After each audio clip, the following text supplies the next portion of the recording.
All right, testing, testing, one, two, three. Damn, it's been a minute since I hosted a Twitter space. Waiting for the judge. Hi, Dr. Mark. Um, Hi, Nessa. Can you guys hear me? Can you put a thumbs up if you can hear me? So it's been a long time since the judge host did a Twitter space. And Hey Dana, how are you? Good evening. good, how are you? Oh, I'm tired. Me too. Yeah. I'm tired too. If you Yeah, know any female doctors that are OBGYNs looking for a job in the Metro Atlanta area, I'm hiring because this work is tough. So please. really. Yeah, but Yeah. I only know Dr. A, but I would let her know and Yes. see if she knows someone. Yeah. Please. And I know we need more black doctors, especially in that field. Yes. Yeah, for sure. Yeah. So whatever happened with the debate thing? Man, I think he just talks like, he's not, how did I put it? He's not sincere. Like, and he's all over the place, right? I'm like, what is it? What is your contention, right? Like, I make it clear that I'm conservative. I'm voting Trump. I'm voting Republican. And I explain why. His response is he'll take a random TikTok of somebody who's a racist, right? Mm-hmm. Or and just basically say this is what y'all do, right? And then I'll respond like you could cherry pick, and I'll show him like pictures of all these Democrats doing crazy stuff like having sex in the Congress, and supporting transgender breasts showing on the lawn of the White House. And I'm like, I could say this is all people who are Democrats, but it's not. That would be intellectually dishonest. So we go back and forth, and it's like, what is your argument? Initially, I'm like, look, these cases aren't going to go. We're talking about Trump. I said these cases aren't going to go, and Fannie Willis's case is going to blow up in her face, and it ain't going to go nowhere either, right? And you know, initially we were arguing, going back and forth about the legitimacy of the cases. Then it's just about, is Trump a racist? And then I asked him, what did he do during his presidency that makes you say specifically he's a racist, right? And there's no response. So um, he just can't figure out what he wants to discuss. He just wants basically to get Tesla and Figaro, who's she I've seen her on the Breakfast Club. She has like a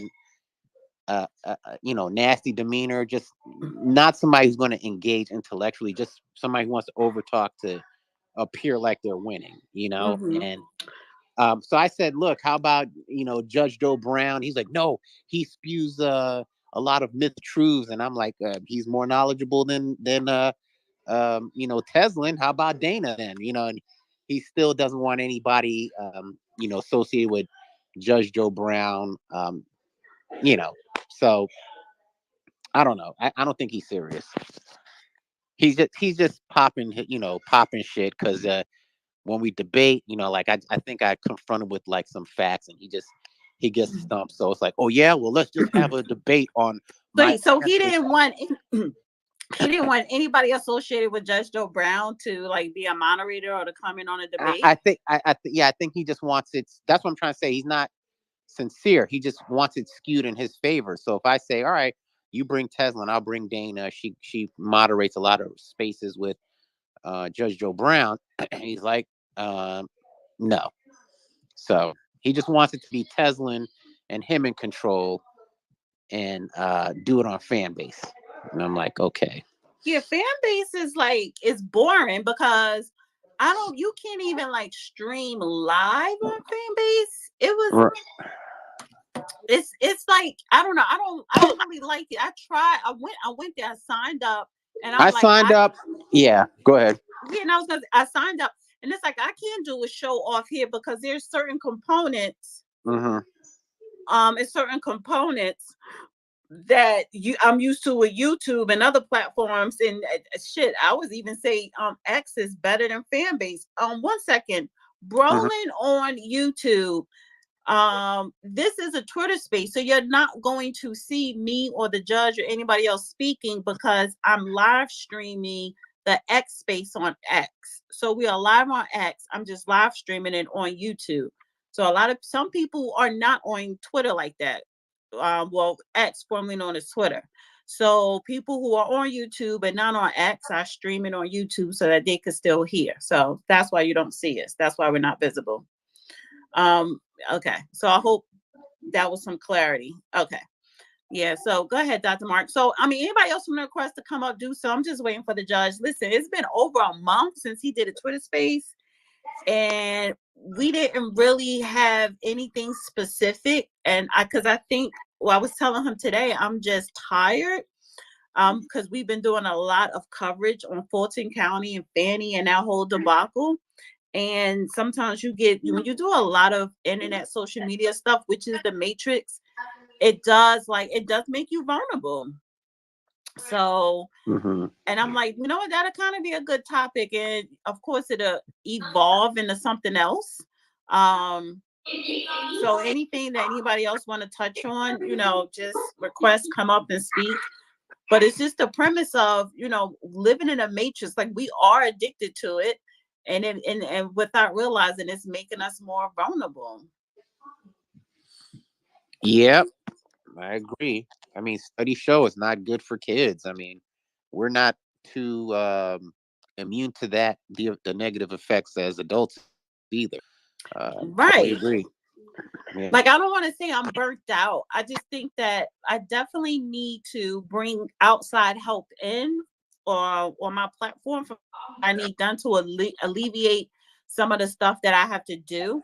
But at the Right. same time, it's not even so much that, it's more so like, the more you grow and the more followers or listeners, like, the more you see, like, people are vicious, people are mean, or Oh people yeah. just or it's just ignorant. It's just dealing with multiple people in this matrix is draining. So, Yeah. I mean, I'm not at your level, but I as a doctor, I've commented, and I'll give you an example. Thank you, baby. As an example, take the maternal mortality crisis, right? So you have a lot of internet activists, and they just the first thing they want to say, it's racism, right? Like, racism explains everything. Listen, it's not racism. Sure, are there racist doctors and racist nurses out there? Yes, right. But, like, I'll say it's more than that. It's multifactorial. um it has to do a lot with health problems and so forth, and um live support systems, and so forth. So, like, for example, there's a study that shows that women who have a partner, or the father of the baby, with them consistently at prenatal visits and during labor, these women do better than women who are often by themselves, right? And mhm, so this study doesn't look at race; it just looks at support, right? And um, the unfortunate statistic, though, is that we can extrapolate this data, and we know that single parent household rates in the Black community are higher, so that logically you're going to have more Black women doing this on their own, which is very wrong. But that's what it is. And like, it breaks my heart to say, but, like, when I deal with my patients, if there's going to be a patient that's, like, by herself, not with a baby daddy, um, it's going to be more often than not, it's going to be a Black woman, right? And so, like, there's just a lot of stress that goes with that, and it does not help a woman during the pregnancy. And this is what the study show. So if I point out something like that, and I just kind of say we can't all blame racism for these outcomes. Oh my God, the nastiness on the internet. Oh yeah, we're gonna you know docs your practice, and oh yeah, you're going to see if you get any more patients. I'm like, okay, whatever. But I But just you're come to hands on, so you see those statistics hand firsthand. So right. I do, but and from a everybody thinks medical they're expecting. standpoint, you from a medical standpoint, you see the outcome of having a support system, particularly when it's the father, though your partner there, as opposed to not having one. It's a Right. big difference. No, it is a big difference. But I'm just saying, my whole point was when I mentioned this, right? Because the narrative that these social media activists want to go with is it is racism and racism alone, and it has nothing to do with what we can do better as a people, like, Right. and so just mentioning that, right? I've gotten, I've gotten people to, also say, hey, you're absolutely right, doc, this is Right. facts, this and whatever. But there's also people who are, Push back. trolls and Yeah. douchebags out there that, oh yeah, well, you're a terrible doctor. And I'm like, okay. And I'm Right. just smirking like, oh, I'm devastated. What am I going to do? Like, it doesn't bother me, but to me, I just look at it as somebody who's trolling.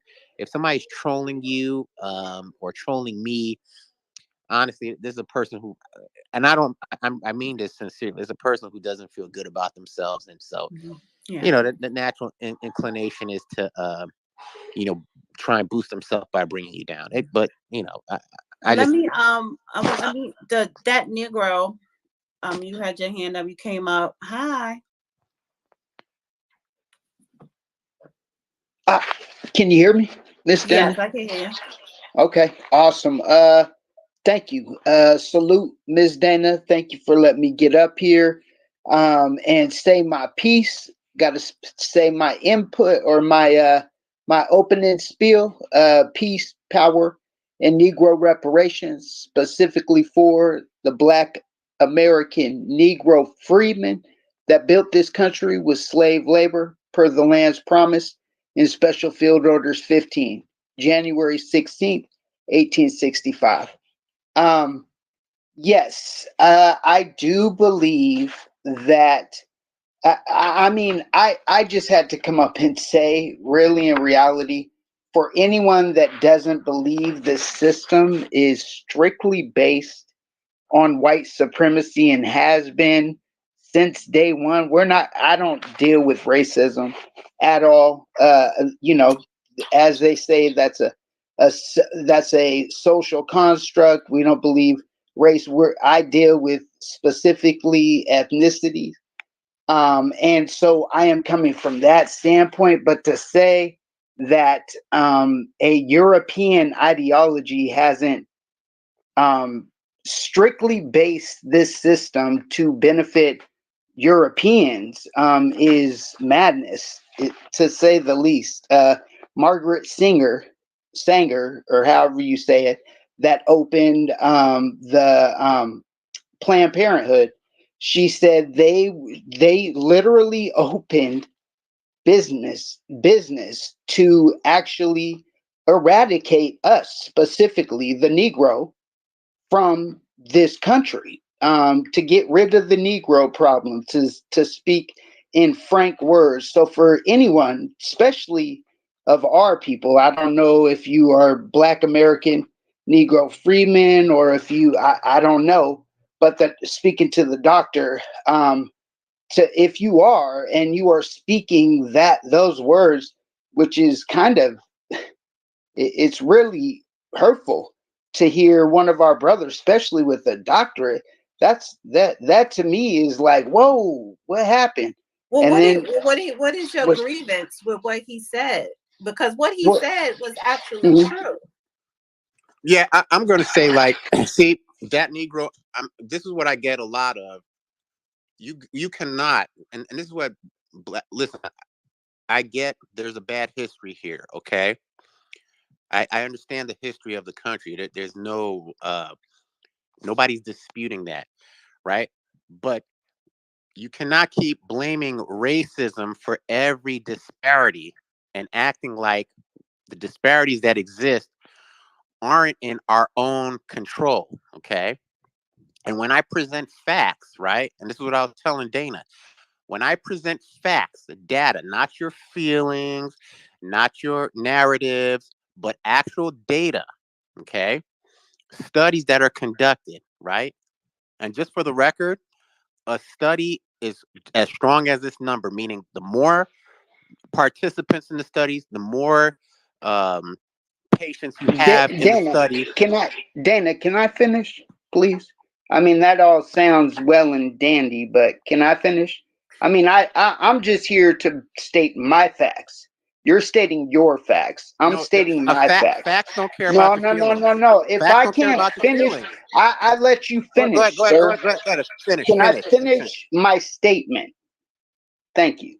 Um, our rightful position in this country that we built with slave labor was written in Special Field Orders 15. I quite clearly laid that out when I first entered this room. It was white supremacy that denied us that through the acts of Andrew Johnson, who succeeded President Lincoln after he was assassinated. Once that happened, once that Dixiecrat took the helm of the seat at that moment and steered us back towards the Dixiecrat ideology, which at one point was the South will rise again. Those are again facts, literal things that happen. Um, and for anyone to say again, I don't believe in racism. I believe in white supremacy, to which this country was built upon. And for anyone to sit here and tell me and stand on a doctorate and tell me that white supremacy isn't hasn't literally defined everything that surrounds our thoughts, our worldly daily activities, everything like that. For a doctor to tell me that I'm lying or my facts aren't true or this ain't, bro, I am literally working with economists and people that literally, from what I'm hearing from you, would dispute and literally prove without a doubt that what you're saying is false. And so to sit here and try to tell me that I'm wrong, it is kind of crazy. So I will lay it right there, but there is definitely white supremacy is everywhere. It was based on everything we know. My education, your education was based and directly centered on getting us, our people, out of the paint. So yeah, I will yield there and I'll drop my land my plane and I appreciate you letting me speak, Miss Dana. But like I said, what I'm hearing is a bunch of horse shit. Pardon my language. I land. Okay, I'm going to respond. Okay, so again, I don't know where you heard me say there wasn't a history of racism or whatever. Okay, what I'm saying is again, and you prove my point, which what I was discussing with Dana, right? That if I say that disparities we have in maternal mortality is a specific topic, all right, the narrative is that it's due to systemic racism. Okay, I'm saying that there are studies that show that it's not systemic racism, at least not alone. Okay, for example, when we look at maternal mortality, okay, the number one killers are always going to be bleeding, okay, and then hypertensive related issues. That means high blood pressure, heart disease, and so forth. Okay. Unfortunately, when it comes to that issue, all right, Black women have higher rates of hypertension, higher rates of heart disease compared to other counterparts. All right. These are just the facts. Whether you want to blame systemic racism for that and dietary, fine, have at it. I'm just saying that when I deal with a patient, okay, um, the more often than not, if there's a hypertensive patient, um, that's probably going to be a Black patient statistically. This is not me being ignorant or not caring or sensitive. These are just facts. Like I said, facts don't care about feelings. All right. When I say a fact, I mean stuff that can be proven in a study that you can point to and cite a source. All right. You went on this spiel about you talk to economists, this and that could prove me wrong. But can you prove me wrong? Can you pull up data yourself? The answer is no, because what I'm telling you is true. I do this, and I'm specifically speaking about maternal mortality. The other thing I'm saying is that we've got to get out of this mindset that we are not in control. You keep talking about white supremacy. Well, here's some more stats, right? If you're talking about white supremacy, you want to look at the group that's doing the best economically per household. It ain't whites. It's actually Asians. Okay. If you want to look at who's doing the best in schools, it ain't whites. It's Asians. These are facts. All right. So if everything was built on white supremacy and whites doing the best, okay, then whites are not doing the best per household economically, and they're not doing the best in schools. Okay. These are facts. Now, with that said, there are things that the Black community can do that are within our control. And that's where I lean more towards that we are in control of our destiny. So what do the Asians do that are better than everybody else? Well, one, they stress education more than anybody else. But two, and more importantly, their family structure is tight. They flaunt a 12% single parent household rate, followed by whites at 27%, followed by Latinos at 40%. Blacks are at 65 to 70% single parent household. This is a problem because there are studies after studies after studies. Doesn't matter if you're black, white, Asian, but if you come from a single parent household, you are more likely to not thrive in life. You are more likely to engage in criminal activity, more likely to have depression, more likely to have health issues, and so forth. Negative outcomes are more likely to happen to an individual out of a single parent household. So please, please stop twisting my words and speaking as if you know about the subject I'm talking about, because you don't. And that's a problem on the internet. Everybody wants to act like they're expert. All right, you're not an expert when we're talking about maternal mortality, and that's what I was speaking of. But again, if you want to talk about stats and data, fine, we can go there. And I'm just saying, if the black population, if black Americans are going to do better, right? Sure, it would be great that you get reparations. It's probably not going to happen, but that doesn't mean you sit here and wait and drown. No, we have to swim to safety and get ourselves out. And a good start would be encouraging a strong family unit and education. All right. So I didn't say anything that I feel you should be offended by or shocked by. All right. I think that, again, the point that I was making is that on the internet, you can say something that goes against a popular narrative, right? Like blaming systemic racism for every disparity, and people are going to get offended. And you came in and proved that point, and that's got to stop because all this social activity, social media activism ain't going to do nothing. What needs to happen for Black people to thrive is stronger families. And guess what? We have strong Black families that do very well in America. So it can be done. I'm a doctor. I know plenty of Black professionals, lawyers, doctors, strong marriages, strong families. Their kids are thriving. They're doing well. It can be done. It's a formula that works. Okay. So there. We're talking about maternal mortality. Not everything can be blamed on systemic racism. There's other factors. And Dana, back to the original point, when you go against a popular narrative in this matrix, there are people who are going to get offended, act offended, and then, try and malign your character and so forth. It happens, but you can't let these people bother you. So, Dana, you keep doing what you're doing, and I know I'm going to keep doing what I'm doing. And I'll land my plane right there. Thank you, Dr. Mark. I'm gonna let you say something. That Negro. It's a good discussion back and forth. But I do want to bring in Judge Joe Brown because Tuesdays this is his Twitter space. I just helped facilitate it. How are you, Judge? Well, I'm fine. I just sent you a text, so just look at it. Yeah.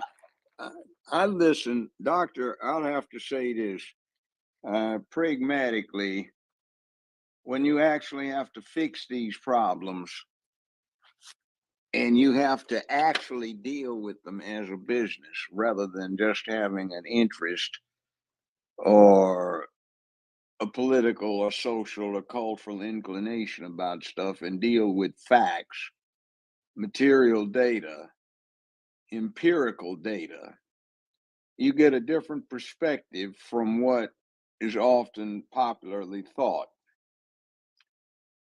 Main problem is what you say, it's single parent head of households. And one of the things I found I had to do if I was going to do something about the black criminality in the black neighborhood on black victims was get the black perpetrators understanding what it was to be a man and a woman, and to comprehend that they had a duty, honor, obligation, and responsibility to be of assistance to their communities, rather than looking at their communities as something to rip off, rather than looking at what now is called white supremacy and blaming the white man for a whole lot of things that white people have absolutely nothing to do.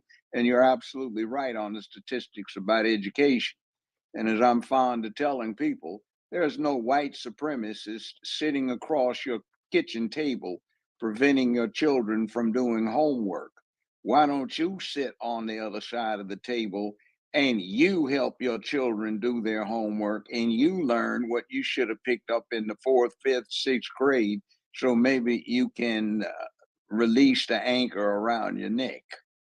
See, that's what we have to do. It's a lot of work. It's nobody's fault. The worst that you can say about white supremacy or anything else is that it's adversity. It's a lion, it's a tiger, it's a panther, it's a cougar, it's a grizzly bear, it's a polar bear, it's something else out there. We have to deal with it, and humans are very good with handling adversity. So do not cripple yourself by a mental poison that you've allowed to seep inside your brain that says somebody out there is keeping me from doing it. Now, that's what I'd add on to that mix. So, anyway, hi, everybody. Good evening, Judge. Thank you so much for that. I appreciate you. All right. So the topic, does matrix addiction make us, I got to take the S out of make us vulnerable to propaganda, right? And I mean, and then what the back and forth with Dr. Mark and that Negro, some of that I would say, is propaganda, how it's displayed in the media, because I agree with Dr. Mark, to whereas if a pregnant woman, especially a pregnant Black woman, having a strong support system, particularly with her partner, does increase a more healthy outcome for her and the baby. Now, media, they throw out these stats about Black maternity, and even with the single mother, you could say crisis or whatever, to make it negative, because just because a woman is not married, that does not mean the father is not in her life. But to that Negro point, there is, oh, I'm just reading a text, Judge. But to that Negro point, there is this stigma in the medical field, and there have been, racist practices, whether it's via public policies or actual doctors doing harm to Black women and Black people when we talk about systemic racism. But I just look at it in 2024, this is 2024, this is not 1924. And we cannot continue to keep saying, well, this problem is because of this century old, policies or practices, to whereas we have to look at actual statistics and factual data that I would actually believe more coming from a Black doctor like Dr. Mark. But we have to start looking at data that shows why Black maternity is, mortality is higher than anybody else. And part of that, you can't put racism at the top. There are other factors in there that should be addressed, right? So a lot of times people will try to make you believe that it's all about racism, which is a lot of times the propaganda today, to whereas the actual problem is something else that we are not addressing. But again, that is part of, that is like the concept of this conversation. Now, other topics, if people want to bring up other stuff, is going to roll out of this conversation, but we're trying to say to ourselves how the matrix, addiction to the matrix, makes us vulnerable to propaganda. And we're in the matrix right now, being on this X space, and we're always on X, so we're addicted to it. And how is that affecting our mental state, physical, emotional? And you have to understand, a lot of things that people repost to try to be dramatic about, and these are a lot of people that have a lot of followers and people who do not, some of that stuff is propaganda. So what is real, what is fake, so that's just the basis of this conversation. It's a collage of things, so I don't think it's just one thing that we're talking about. And if anybody want to request to come up and speak, you could do so. Did you want to say anything else, Judge, real quick, before I go back to that Negro? I think he did have his hand up. See, what's happened here with that provoked this topic. You and I were talking earlier today, and we have a situation where people don't talk to each other anymore. They communicate by social media, even if they're just on the other side of a room. And when you're so dependent upon a device, a cell phone, a laptop, your desktop, or whatever, to talk to other people, you have a situation where you give a person an opportunity to interject into your process of communication things that will stick with you subconsciously or consciously, that you do not deal with anything. I posted something earlier today, about 3 or 4 hours ago. It said our dependence on social media for personal and group communications has left us extremely vulnerable to propaganda. And then I said, we are too close to actually being in the matrix and continually receive too much of our acculturation and socialization from the source of our oppression. And when I say oppression, I'm not talking about Big Daddy in some White House someplace. What I am talking about is there is a social push today to get rid of duty, honor, obligation, responsibility, accountability, morality, ethics, sense of purpose, and cause, to get rid of masculinity and destroy traditional womanhood, childhood, and manhood, because some people don't want rules. They don't want guilt. They don't want shame. They don't want personal accountability. They want to do anything they want to do. And most of them are too big a set of cowards to deal with the responsibility that people have accepted throughout human history and prehistory that might lead to your own personal demise. It's just not there now. I see dissertations in learned text about it's okay to be a coward. I see stuff where people don't yell anymore. Grown men are supposed to be screaming all the time. They don't yell, they don't shout, but they scream. I see this thing, toxic masculinity. I heard 55 years ago when people were talking about all masculinity was toxic. Let's start with the small stuff first. I heard this poison. And what has happened is somebody has said that there is an evil about manhood that must be destroyed, and men are one half of the human race. You can't get away with it without destroying the human race. So we've got a bunch of idiots who do not have the backbone to deal with what falls upon their shoulders because of what they happen to be, to accept it. So we have authorized them as official policy to go ahead and say they can cop out. And that is the problem. We have become a cop out society where nobody wants to deal with what one is supposed to do, not just what one wants to do. What you ought to be, not what you can be. So I'll pass the mic. All right, I want to go to that Negro. He had his hand up. And like I said, anybody else want to request to come up, please do so. Go ahead, that Negro. Yes, ma'am. First and foremost, Judge Joe Brown, tip my hat to you. Thank you for being here. Thank you for talking with us and keeping us sharp, and definitely, hopefully, keeping us all on the square where we stand at. We appreciate you. Just to kind of quickly tighten up the conversation prior to Judge Joe coming in here, I put my facts for the doctor. They're in the purple pill at the top. That is current legislation I had introduced here in Washington State to my Senator Emily Randall. These are truths. These are facts. This is coming from the truth. We are going to Washington, D.C. on April 15th. That's also in the chat.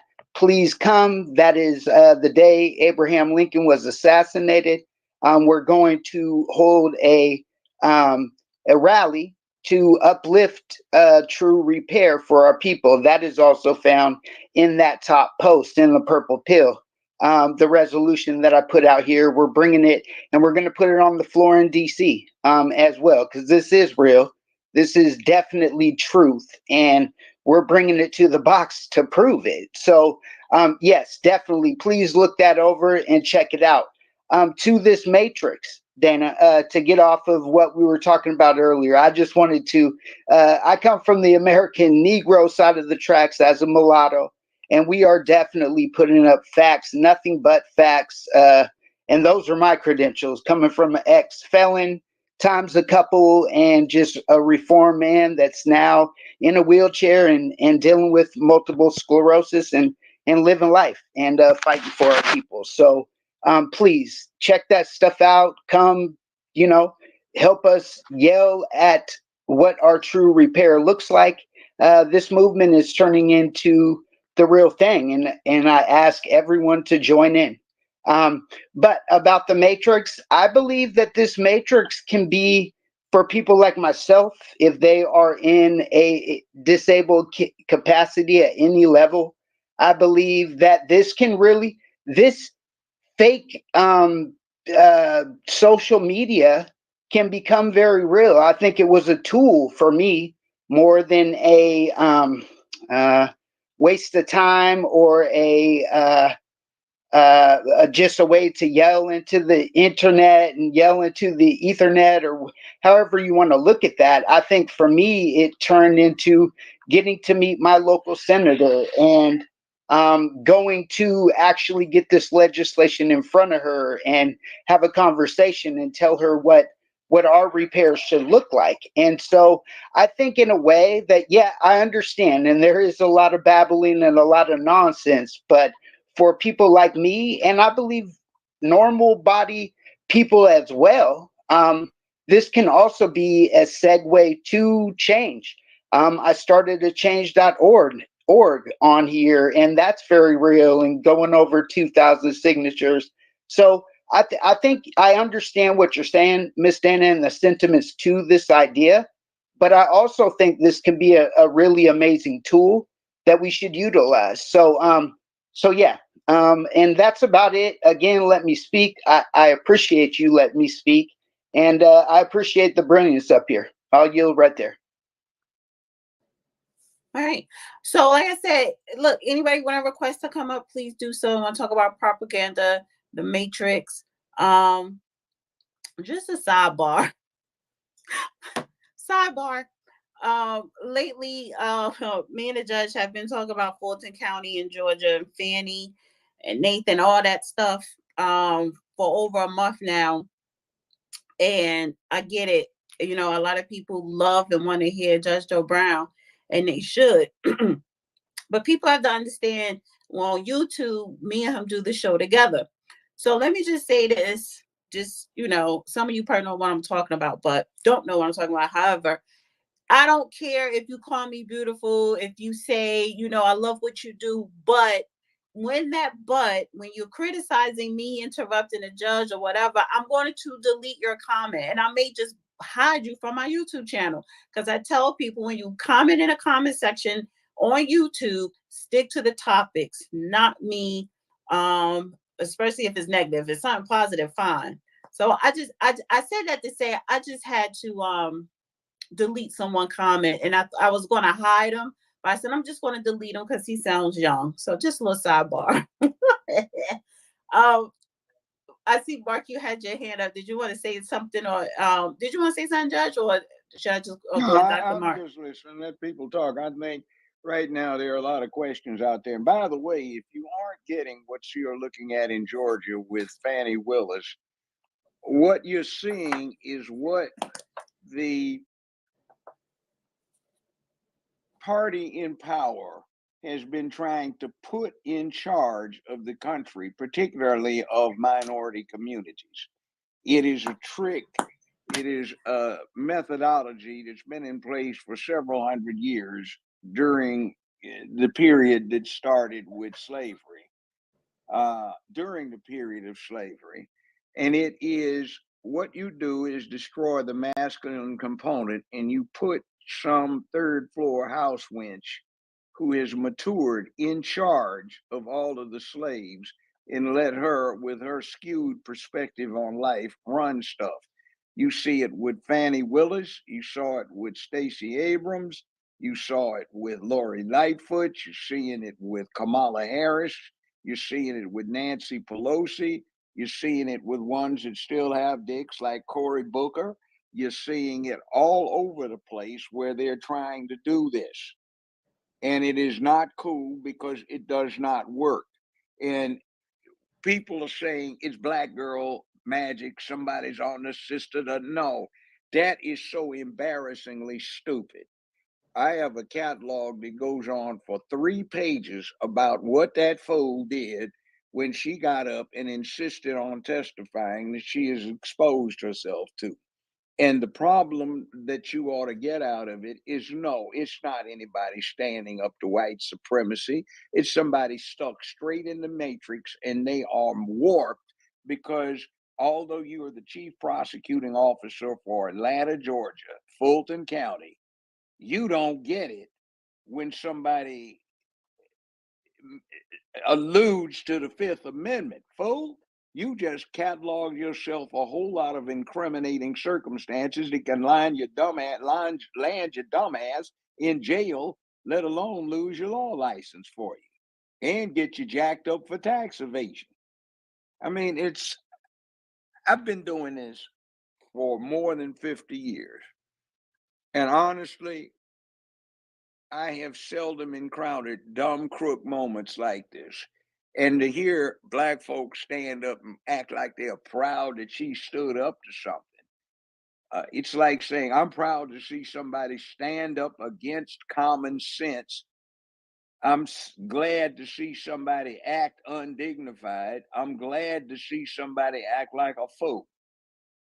We've got to watch this. What kind of mess has happened? And by the way, that if you're thinking like that, you ought to realize that you think that way because you have fallen victim to the propaganda. And although you're talking about you're fighting white supremacy, it's not even white supremacy that you've fallen for. There's somebody that wants you to fall for white supremacy so they don't figure out what they are really doing. And you've fallen victim to their propaganda because you think like they want you to think. Now, I'll pass the mic on that one. Real quick. By the way, let me say one thing. Mm-hmm. Matrix, the whole thing with Matrix, the movie, was that there were humans who are totally out of it, but they don't realize it because their minds have been diluted and they have perceived this reality that is non-existent. So what is actually going on in the real reality that is the background, the landscape in which they're delusions operate. They're actually trapped into machines that saps the electrical power of their body to run things for this computer system. And they think they're in the real world. And some humans, real live humans, escape and they try to do what they can to bring the ones who are still in the matrix out of the matrix.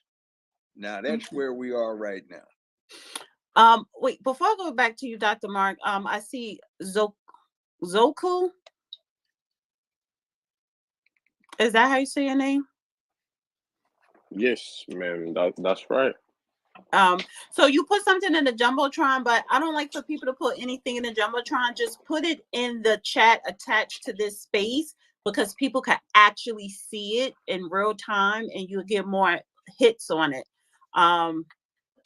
So go ahead, Zuku, and then I'm gonna come back to you, Dr. Mark. Oh yeah. Thank you. For the mic. Just want to say hi to everybody here present. The thing that I had put in the Jumbotron was, I guess, about propaganda. And when it comes to propaganda, the question I ask myself is, what is the agenda? For me, that's the most important because technically and basically everything is propaganda to some extent. We use specific word, specific lexicon to push specific agendas that will suit our interest or interest of the party involved. So everything and anything to some extent is propaganda. Now, what is the agendas being pushed? And I think that's, as far as I'm concerned, that's where I'm looking at. You see, that's where I'm looking at, and I'm trying to put everything together and trying to figure out where we're going as a nation, as a people, and the thing I put up there, the reason I put it up there because it was technically about propaganda, but about agenda of the communists during the Soviet Union. When it was still Soviet Union, it wasn't Federal Republic of Russia, and at that point we have a former Soviet spy, I would say, to come on U.S. television to lay out the agenda of the Soviets and the techniques used, the methods, and all that, and as far as the propaganda. And the reason why I put it's so interesting because he explained, for example, about 4 stages to, I guess, destroy a country. And then, according to him, the first stage was propaganda and demoralization. So to demoralize a nation, they use their propaganda at every level of the society, whether it be academics, so that means in schools, universities, and whatsoever, and entertainment, culture, so forth and so on. And he said it takes about 15 to 20 years to achieve the goal because that's how much it takes to raise a specific generation in a nation. And once these people, after 20 years, they've been fed this kind of information or propaganda, as you will, get into the active life of the nation and get to have positions and important roles within the nation, they again serve the agenda of the people that have programmed them into thinking a certain way. And I just thought it was interesting. That's why I shared. But I'll keep on listening and interact with you when necessary. Thank you. Thank you. I was going to ask Judge to mute up. Let me go back to Dr. Mark. I know you had your hand up, Dr. Mark. Yes. Back to propaganda. I mean, what I see is the following. What Judge George Brown alluded to. There is a ruling class. Now, maybe they want to, live in lasciviousness, engage in transgender ideology, whatever. I don't know what this ruling class's true agenda is, but they have an agenda. And this ruling class that's very liberal also happens to be in charge of a lot of media, formerly in charge of this platform that we're on. Okay.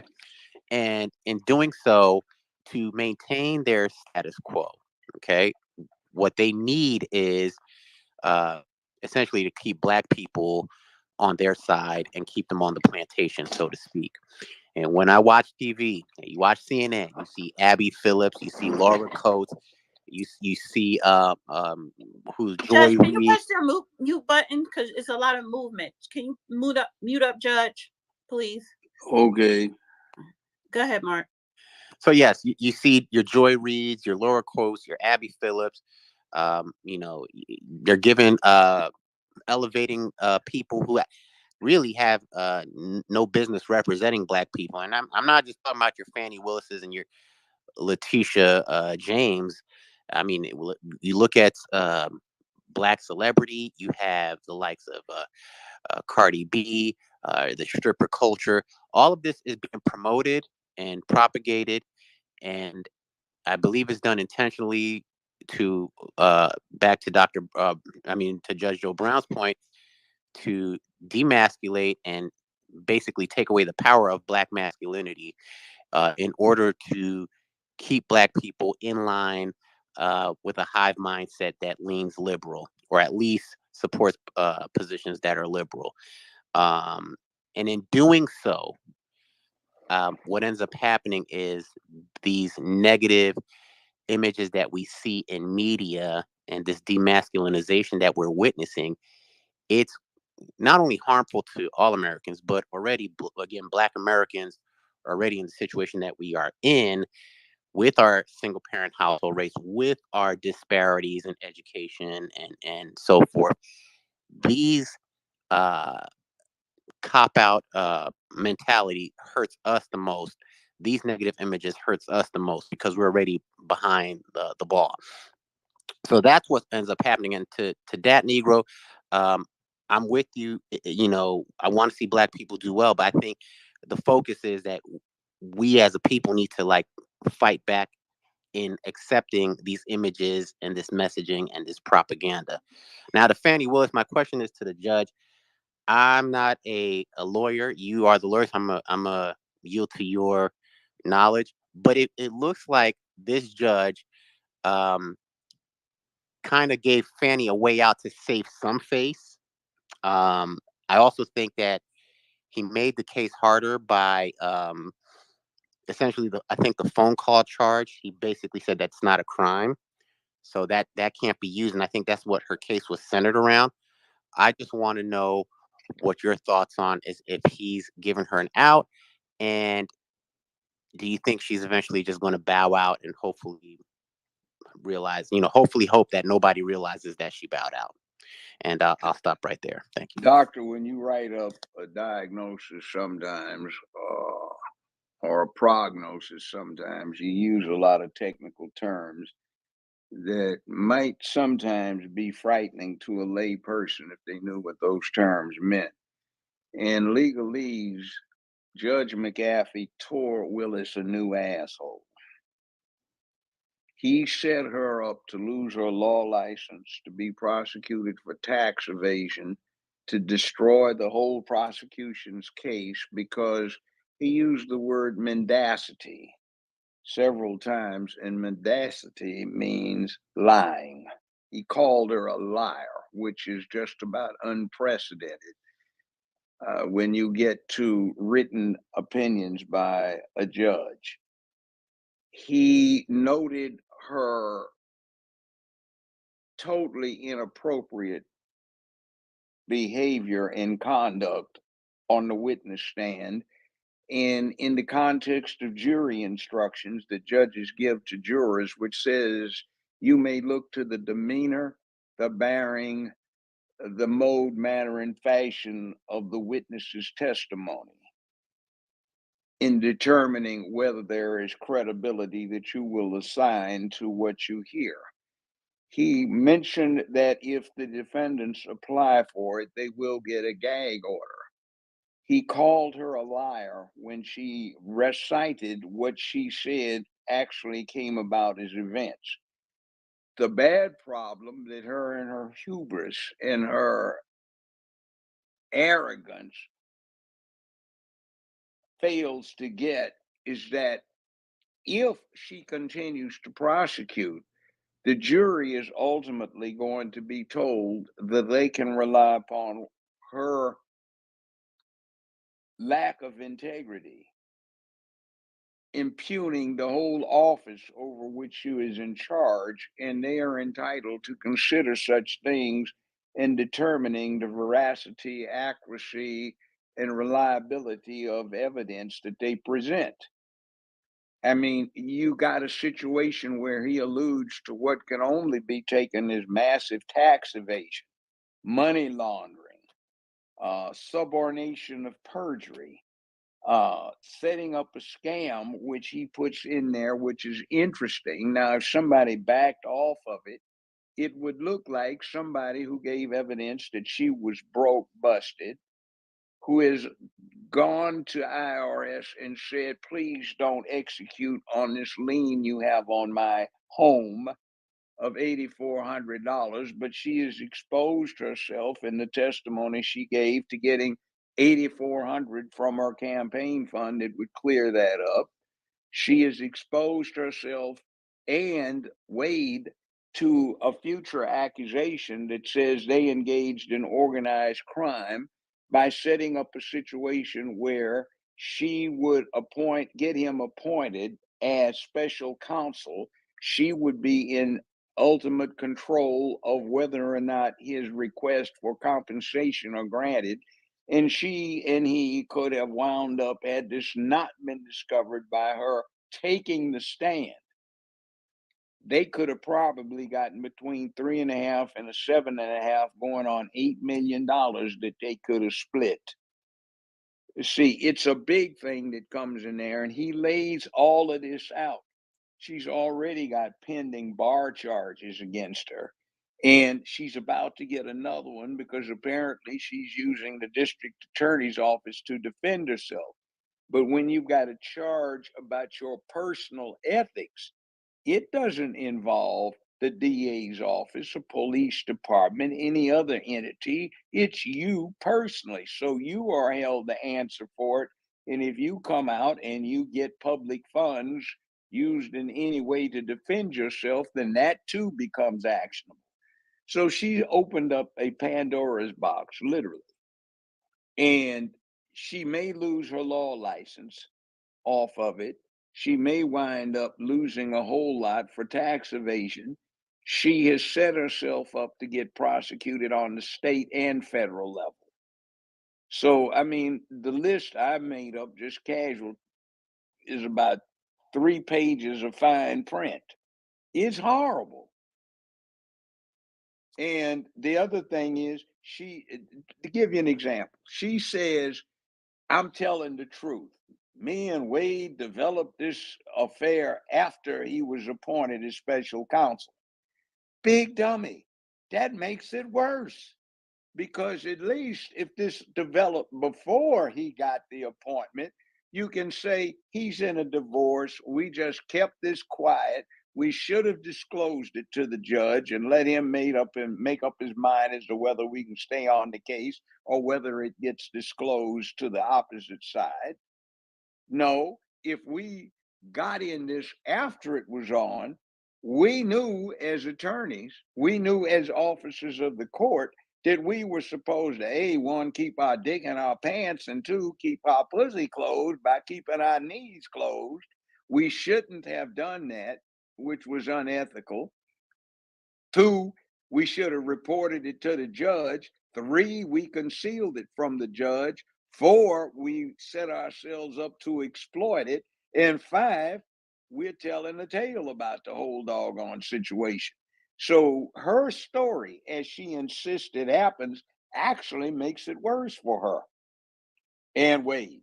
And by the way, she's throwing him under the bus with what she did. So he's got another problem. He is an attorney, so he's held to a different standard than the lay public.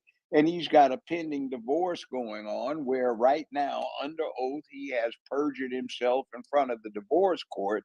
He has withheld evidence. He's not granted or not dealt with needs for full disclosure that he, as a lawyer, ought to know about. So he's in trouble. She threw him under a bus, like something that we just developed, Dana and I, this weekend. We interviewed some people from Fulton County, and we had at least one of them on there. And it turns out that although she campaigned for the DA's office saying she was going to end this practice of having sex with subordinates, now it comes out that she, in fact, was having one with one of her subordinates, Wade, a sexual affair. And two, the allegations are that she was having a sexual affair with her boss, who at the time was the DA. So, what do we have here? We have a big live mess. And then we get the story of all of the reports of corruption, misuse of public funds, a lot of money that was put out there that was supposed to be used to catch up on this horrible backlog of people accused of rape, robbery, murder, uh, uh, all sorts of things. And the citizens in Atlanta, Georgia, and which is included in Fulton County, are not getting justice because somebody's got political ambitions that makes her willing to sacrifice the interest of the people that elected her.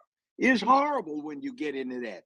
And she opened this can of worms by the arrogance, the narcissism of saying, I'm walking in here hand on hip with my dress on backwards, and I'm going to say, I decided I'm going to testify. And over there, the lawyers that are representing the district attorney's office, which belongs to the people, not her, were trying to say that there is no need for her to be called as a witness. And she gets up there and opens this can of worms, which should have been opened. But maybe it's karma that she was fool enough to do it to herself without realizing what she was doing. So yeah, I can go on for a long time. The Yeah, catalog please don't, is because huge. I'm tired of the Fanny talk. But maybe I should have put a disclaimer that I kind of don't want to talk about Fannie Willis because we've been talking about her for the past month. I And don't then want to. Yeah, go ahead. You're right. I don't want to talk about it either. The only point I was going to make with Fannie is that Fannie is the poster child for what the Democratic Party is trying to do to the American public now. They are trying to put Fannie Willis's in charge.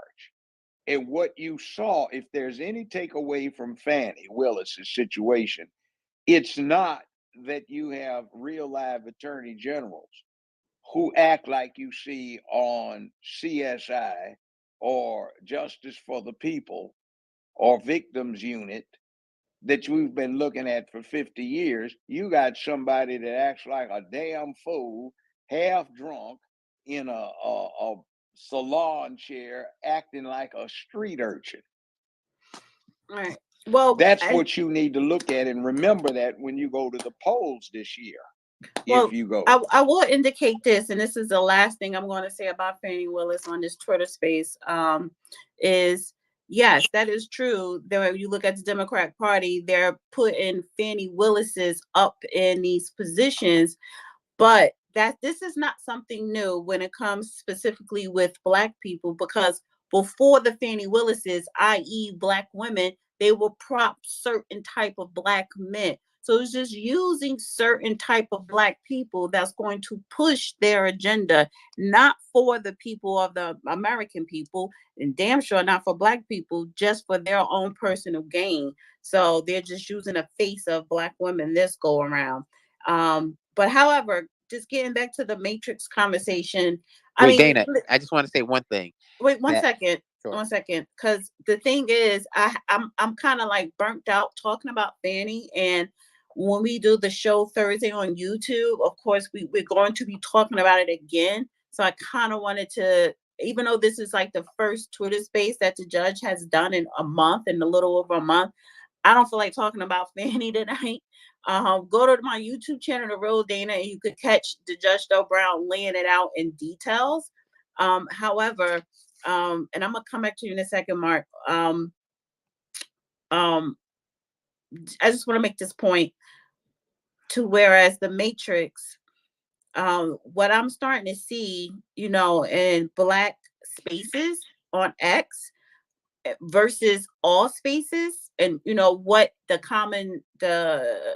what they have in common, because this is not just Black spaces, it's just about all spaces, is the lack of critical thinking.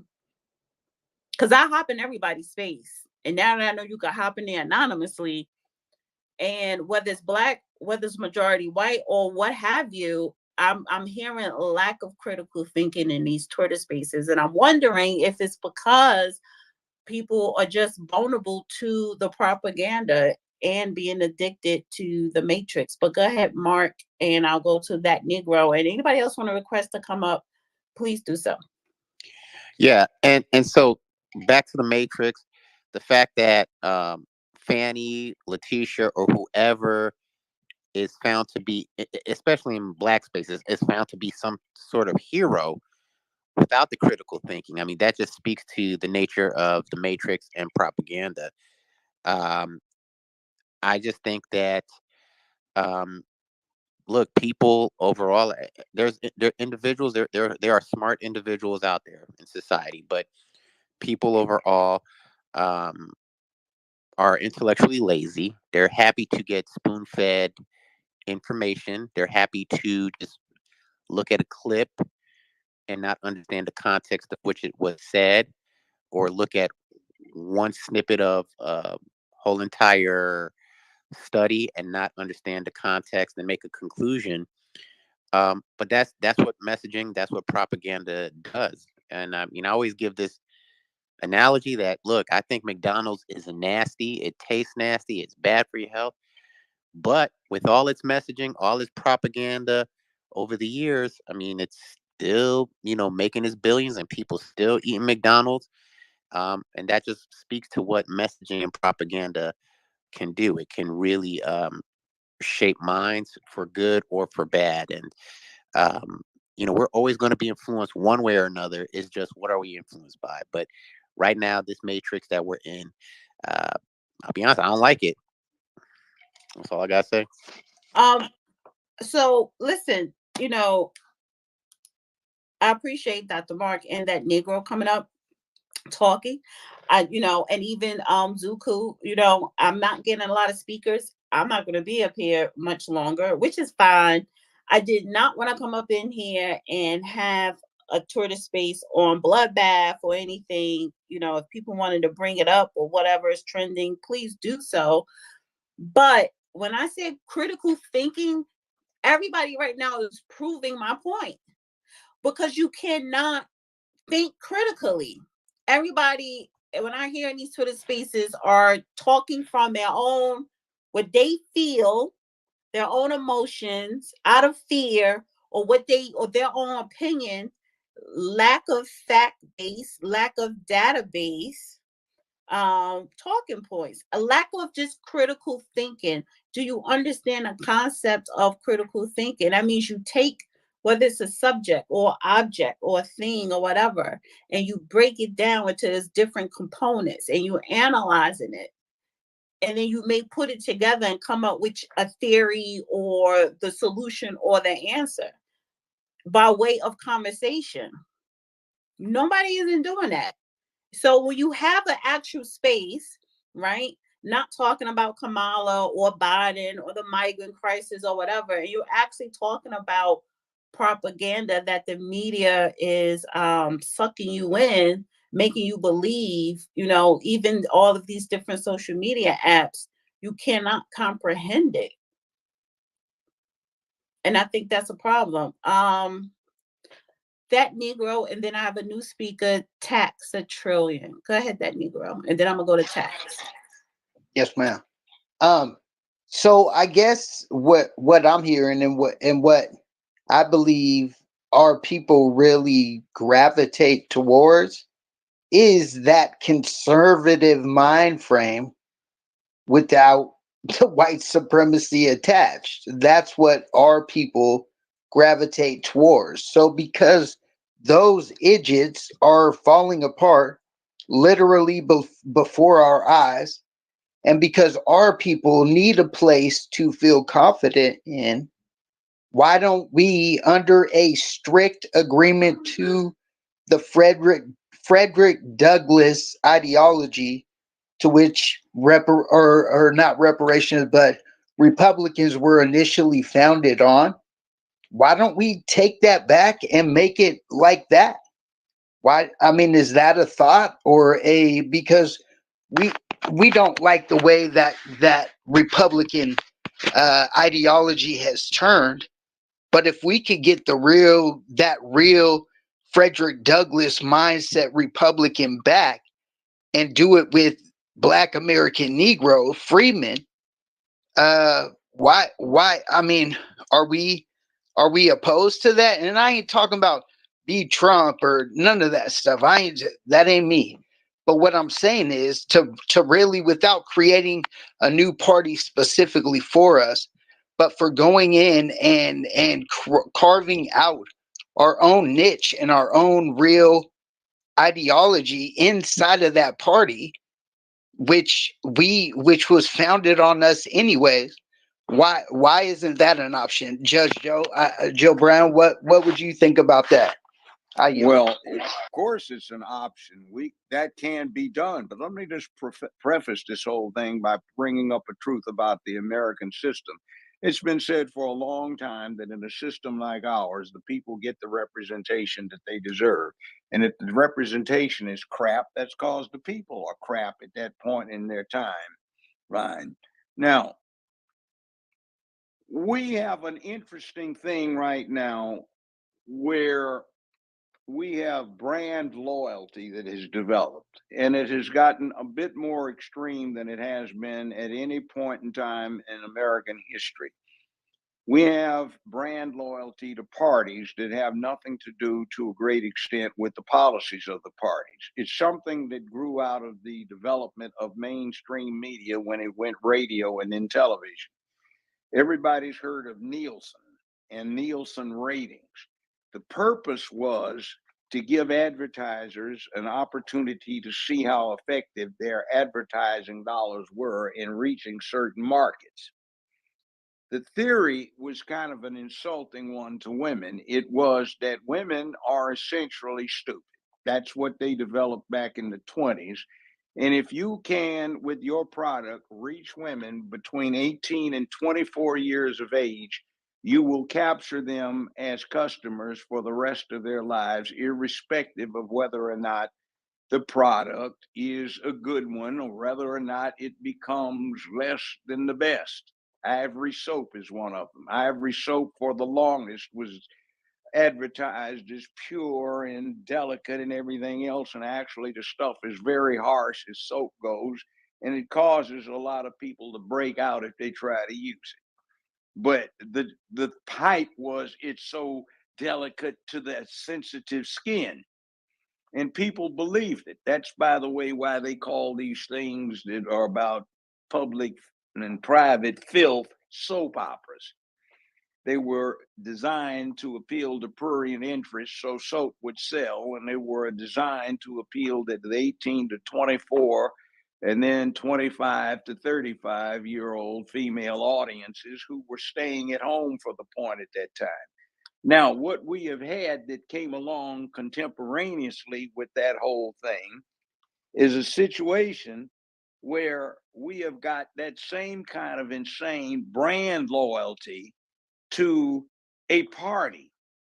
And unlike other periods of time in American history where the party stood for some fundamentally different things about the way we approach the life, in other words, are we having an agrarian slave based society, or are we having a more, shall we say, free society based on industrialism?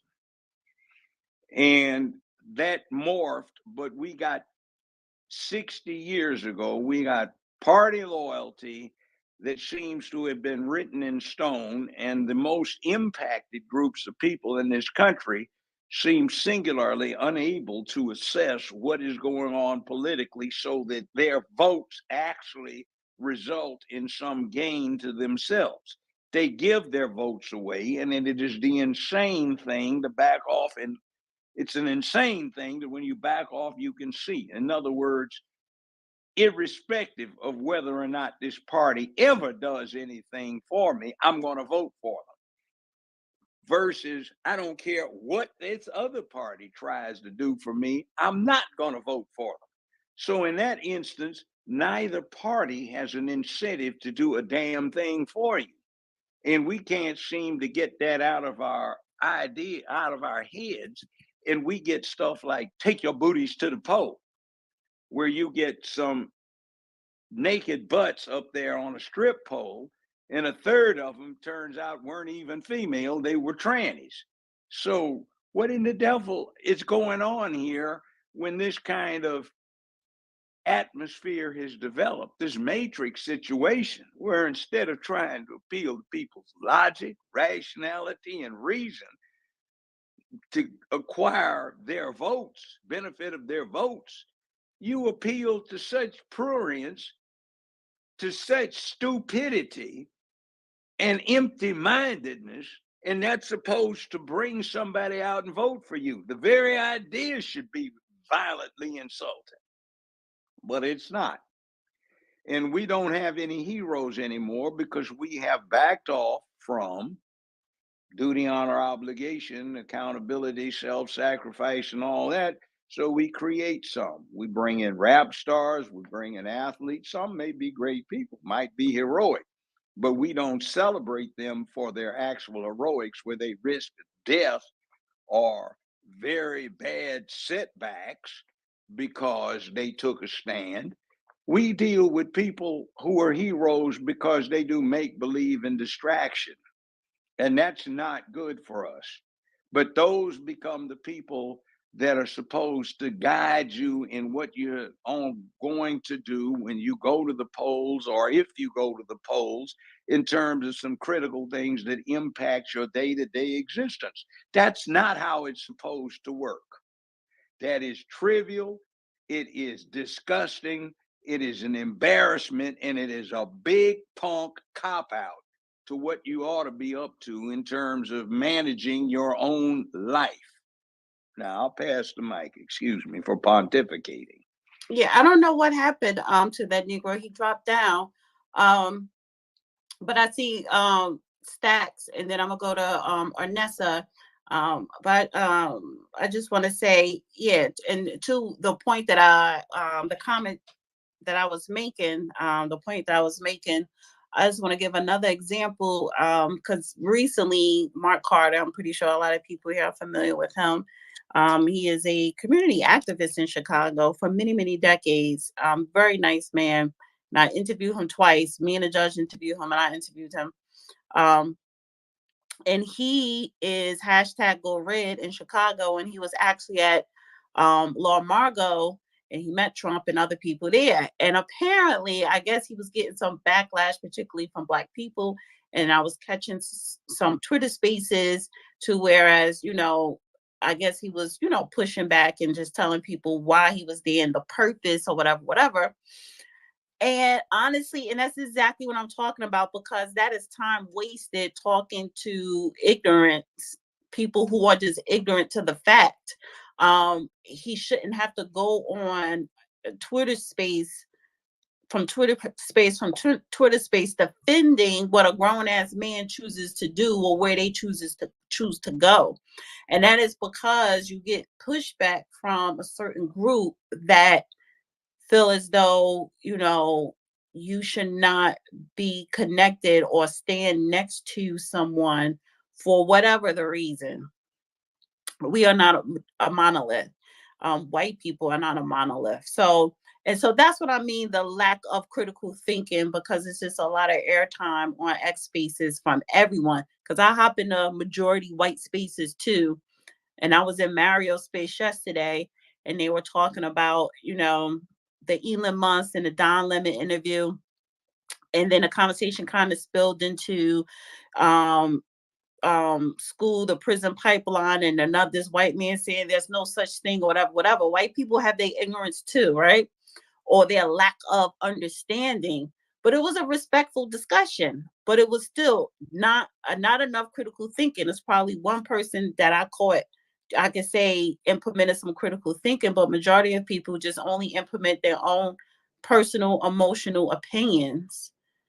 And I just think as a society, we need to understand, what is happening and how we are addicted to the matrix, which is making us vulnerable to propaganda. Um, so with that said, I'm gonna go to Stacks, then Arnessa. Did I say your name Hey, right, Stacks? yeah, yes, ma'am. Hey, how you doing? Right, Stacks, Dana. Arnessa, then I'm gonna come back to Zuku. Go ahead. Hey, how you doing, Dana? How you doing, Judge? I ran into an issue today where there was a video from 2 years ago, and I recognized the video from when I first got on the Twitter. But if I would have never saw the video before, I would have never known what they did to the video. And I actually posted it, I think, on Dana's but because I couldn't post it in this chat for some reason. Um, and then I went to say, it's like I told the people, like, this is the video, and yes, they did go a little extreme, and I like they did overdo it, but like if you see the real video, you see that the girls were attacking them first, and they were trying to walk away, and it's crazy how many racist messages, and this is what they want. They want to put out this thing that we react emotionally to and not logically to.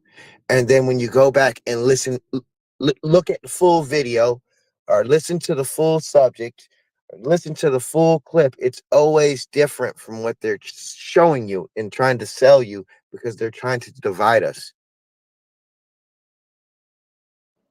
Yeah, I agree with that. Thank you for that. Arnessa, can you hear me? Arnessa? Oh, my mic was on mute. How you guys doing? Good, how are Uh, you? Good. And so I just wanted to just touch on this just a little bit. This topic is one that I have been wrestling with because if you're a parent, you see what it's doing to your children, and you know what is normal and what should be normal and what should be present in society. So the consumption of social media, like when TikTok went down, I was very happy because some of the foolishness that comes through TikTok and the propaganda that comes through TikTok, um, through these content creators. And this is another thing, they have economized the Archiverse. They have economized Metaverse. They have economized the Optiverse. I think Judge is calling it the Matrix, but the Matrix is the world. Actually, the Bible refers to the Matrix as, when it speaks about the firstborn coming through the Matrix, the first one that comes through the Matrix is blessed.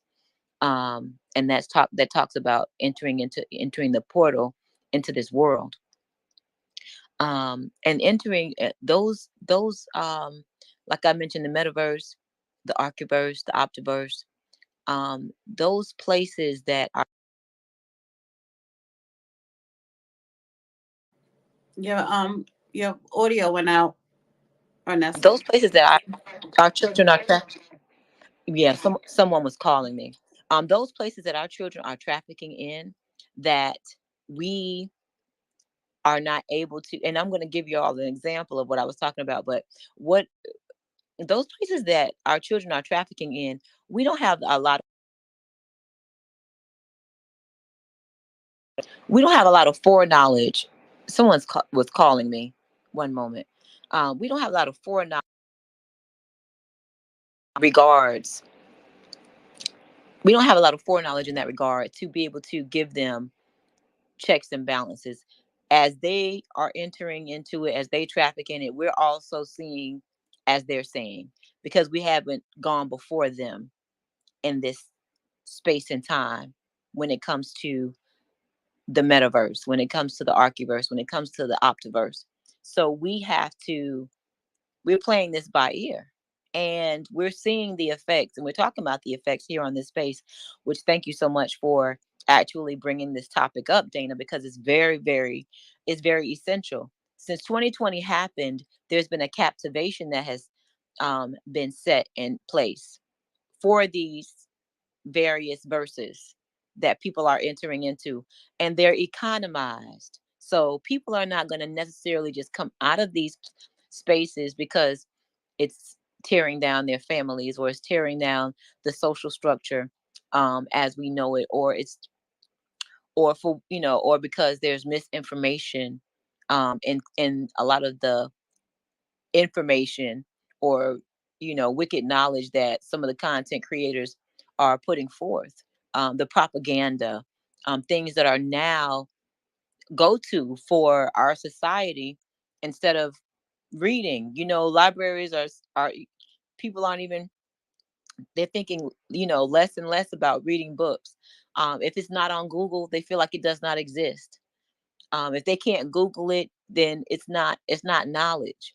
And these are because people are not understanding the balance. They don't have a balance. And society has not been taught a balance when it comes to going into these variety of, I'll say, worlds. They're verses, but worlds, going into these different worlds. They don't understand the balance of being able to take from each one what is needed, but one does not necessarily negate or cancel out the other. And I think that's what's kind of happening a little bit, is where people are feeling as if it does not exist in these internet spaces, they're starting to kind of like null and void, or factor out what they call dinosaurs, which they're not necessarily dinosaurs. Although they're from a different era, they're still relevant in so many different ways. So, like for instance, the lexicon of certain careers, or the lexicon of certain professions, you're not going to be able to Google certain words and they just come up.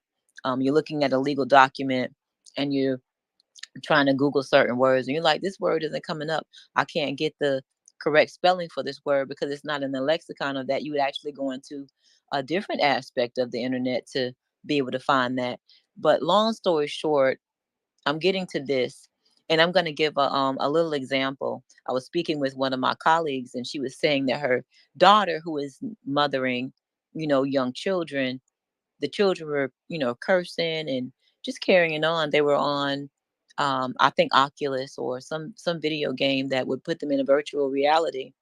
And in that virtual reality, there were other kids and they were playing in that. So instead of going outside playing in the playground, they're on these in this virtual reality playing. And they're playing with people all over the world. And some of these children were in there, cursing and what have you. So she heard the curse words, the mother did. So she went and she, chided. She went into she put the Oculus on.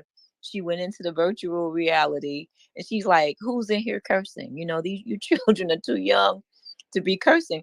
And it's hilarious because this is something that when we were younger, you be all cousins in there, carrying on. And, you've heard your, elders say a cuss word or I don't two. mean to. What is the Oculus? What is that thing you put over your eyes? Correct. Okay, go ahead. Okay. Yeah. So it puts them in a position to be able to enter a virtual reality. So they're all in there. So she had to actually put the Oculus on to be able to enter the virtual reality to connect with those children that were in there cursing. No, usually, back in our time, it's a bunch of cousins or friends in a room, and somebody might let off a cuss word or two, and then a parent comes into actual room where there's actual people, you know, actual children, in here doing whatever. So they straighten them there. So there's this um it's a duality, and it's very interesting in this time that we're in. um and we can't it's because it's economized. It's going to be really, really hard to say we're going to pull this back. So there are certain governors that have to be placed in these spaces, um because the ultimate reality is in the actual, not the metaverse, but in the physical. So, like I was speaking in regards to a situation I was dealing with a platform holder, and I told that person, I was like, listen, I understand that you have this platform and that there are a lot of people on this platform, but the United States of America is not subject to you. Your platform is subject to the United States of America. So still, when you go into different when they're on certain territories, there's still certain governors that can be put in place. I believe that children that are under a certain age should only have a certain amount of time frame in these verses, in these different trafficking, in these different spaces, because it robs them of human touch. It robs them of love. It robs them of, like you say, critical thinking skills, the ability to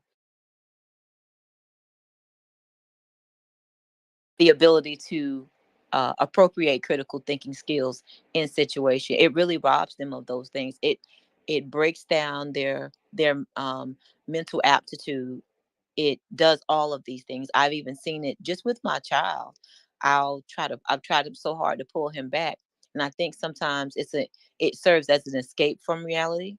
So it's worse than any drug, because most drugs, you can see the effects that the person you can see the effects on them, and then you can say, okay, this person needs to actually, something needs to take place here.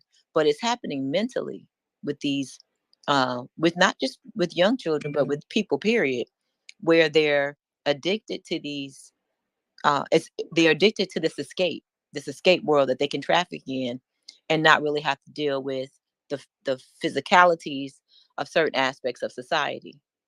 And where some people have certain weaknesses, this works perfect for them, because they don't have to deal with whatever they really need to work on within themselves anyway.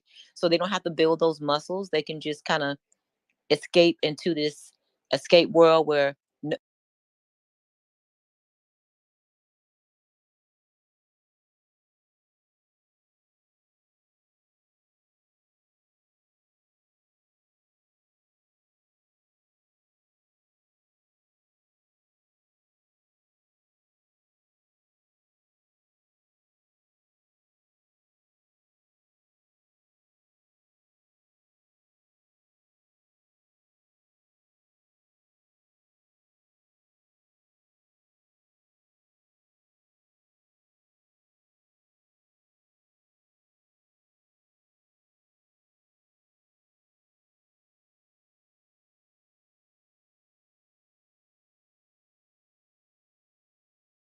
um but number one, but number two, we have to there's a law and order. There's still a balance that needs to be created as things are created, and as new ways are innovated, and as as we as a society continue to move forward. And I'll just land my plane there. Thank you for that. If I can make a addendum to what you said, I was talking to some adult a few weeks ago, and I was watching the interaction between the adult and their child. And I said, "Why'd you let the kid do that?" Well, I mean, basically, uh, I was told that the kid was chiding the parent, and the parent didn't want to feel obsolete by trying to do stuff the old way. So the child, 9 years old, was dictating to the parent how things are supposed to be done, which just is not appropriate for a human being to allow that to happen. That's not the way it works. But here, it's supposed to be the way it should work, the way somebody looks at it. So maybe we need to start studying up a little bit on what it means to be a responsible, effective, functional adult. Right. I'm gonna go to Zuku, then Adam. But real quick, I wanted to insert this because Arnissa, she mentioned Oculus, right? And those that thing you put on your face and you could be like in a virtual world. However, what is the word oculus? Where does it come from? What does that mean? And I was scrolling on X, and it's this person, they create these historical threads, and I love these threads. And it was actually the dome, the Pantheon in Rome, Italy. So it's a dome, which is distinctive central hole. The oculus is the biggest ever built in masonry. The Pantheon is a Roman temple which was presumably dedicated to all the gods, as its Latin name, Pantheon, comes from the ancient Greek Pantheon, which means the temple of all the gods. So it's funny how they create this device that takes you into another dimension, and they call it the Oculus, right? And then if you ever been to New York City, the new World Trade Center where the PATH trains, that whole brand new path when you come up, and it's the one train that's called the Oculus, that design. It's really these, whether it's a technology equipment, virtual equipment, or these architectural designs dedicated to the gods. So that's, just, it's a lot of times, a lot of things that we are privy to right now or have in our possession really comes from a historical place. So just the word Oculus, I just wanted to throw that in there because I came across that today. And that's actually a beautiful temple. Just to understand, like 2,000 years ago, this was created and built, and and it's still standing today, and it's an ocular circle in the ceiling, and on a certain time of the day, I think it's noon time, the sun shines straight down. So yeah, so I just wanted to add that. Zuku and then Adam. Yeah, thank you again to allow me to speak in your space. I wanted to talk about, you mentioned the lack of critical thinking in a lot of spaces. I mean, my observation pointed me into that direction, which is that lots of people, like the doctor said uh, before, are lazy to intellectual activities. And to link up with the propaganda message, we have had leaders of opinion. So if you are lazy intellectually, so that means you don't do your own research, you don't debate or question information provided to you, and on top of that, you have what you call leaders of opinion, which are the masters of propaganda, giving you talking points and topics to talk about. It is easy to discard the critical thinking box. I mean, common sense is not even common anymore, let alone critical thinking. And one thing that didn't help much is uh, the COVID-19 and the quarantine.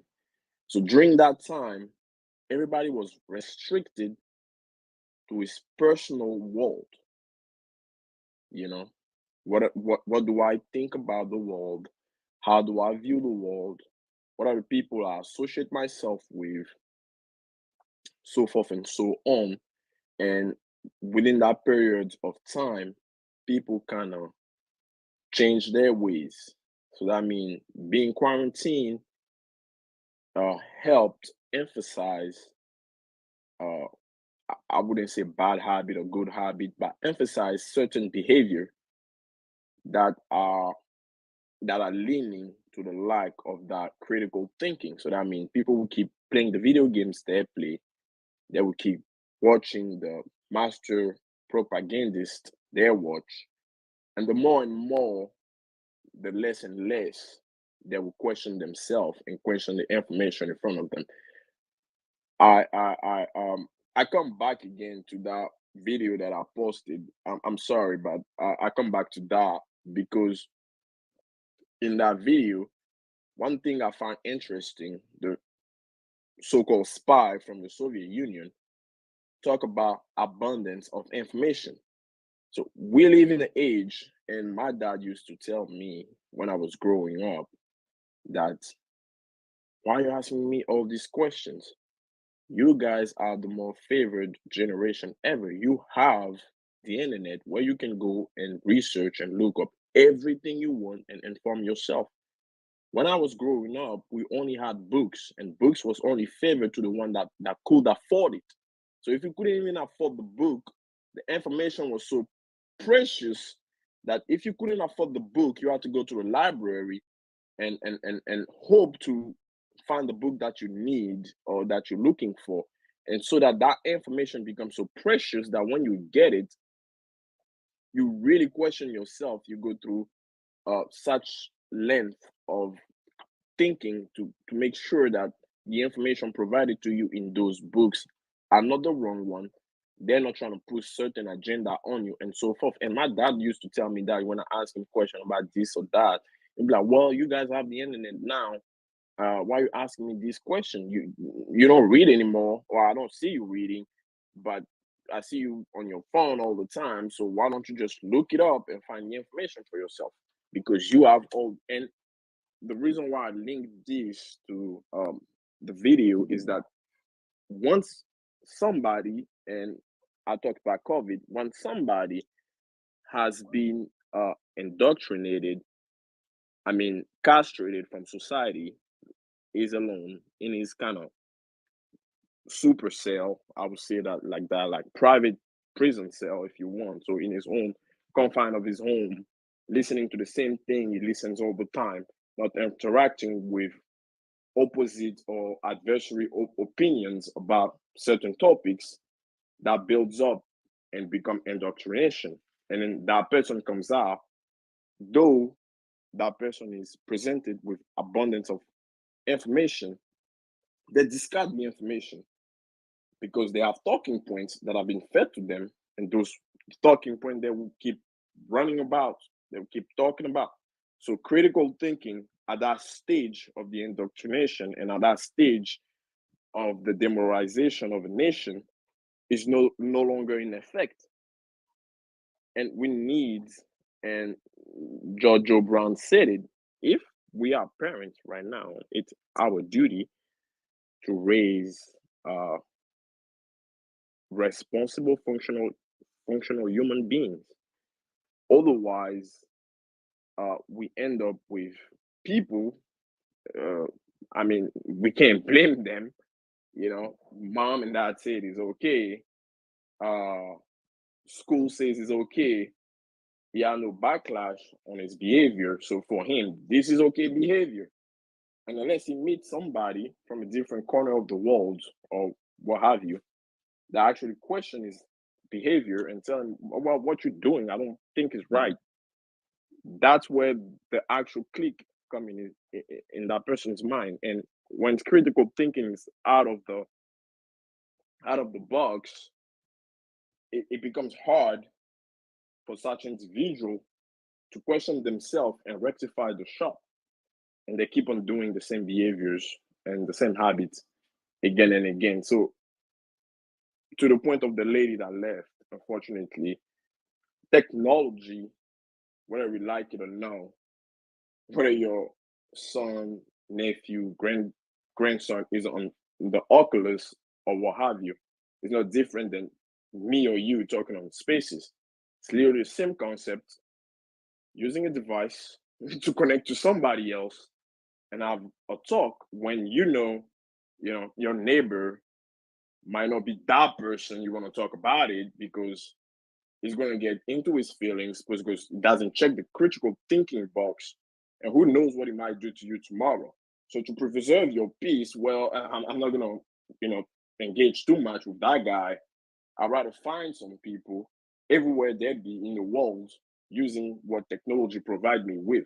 But as long as we raise responsible and functional human beings, the technology that we provided with for our human interaction should not be a problem, because the person we have raised as a human being will make the proper adjustment and we take the proper decision when it comes as how far the technology is taking us or how detrimental it is to our survival. Thank you. Thanks for that. I want to go to Adam, and after Adam, I'm gonna say a couple of things, and then the judge, if you want to say something after Adam as well, and then we're gonna close out unless people request to come up. But go ahead, Adam. Hey, good evening, Hey. Dana, Judge. How you doing? Hope all is well. God bless. I believe the gentleman was talking about Yuri Bezmenov and ideological subversion. Is that correct? I That believe is so. correct. Yeah. Okay. Cool. Yeah. Definitely. That tactic has been devised since like Marx. I believe I was looking into Marx back in the day. I was watching videos, and I believe he had a pen pal in Italy that was in prison that he was writing back and forth with, and they called it the Long March on the West, and that's pretty much what that developed from, the ideological subversion from Marxist ideology. But as far as the TikTok and Oculus and gaming or anything like that, I think that's that's something that's on a parent's that's the parent's job to take care of that stuff. It shouldn't be the government.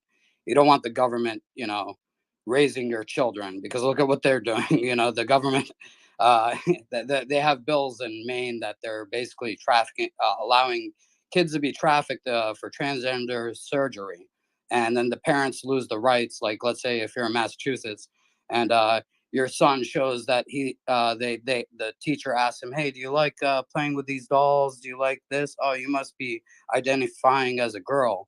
So we're gonna take you over to Maine where it's legal, and basically the Maine kidnaps the kids. So but right now, I think there's gonna be some sort of ruling against the constitutionality of that as far as state rights. If the child and the parents are of one state, then they can't do that. So this is a bill that was brought through. I think it's LD 1793, I believe. I'm not too certain. I was bringing up. Okay, let me have a look here. Yeah, LD 227 is coming up, and we helped defeat it back in the beginning of the year. They tried to pass it last year in January, and they're trying to pass it again now.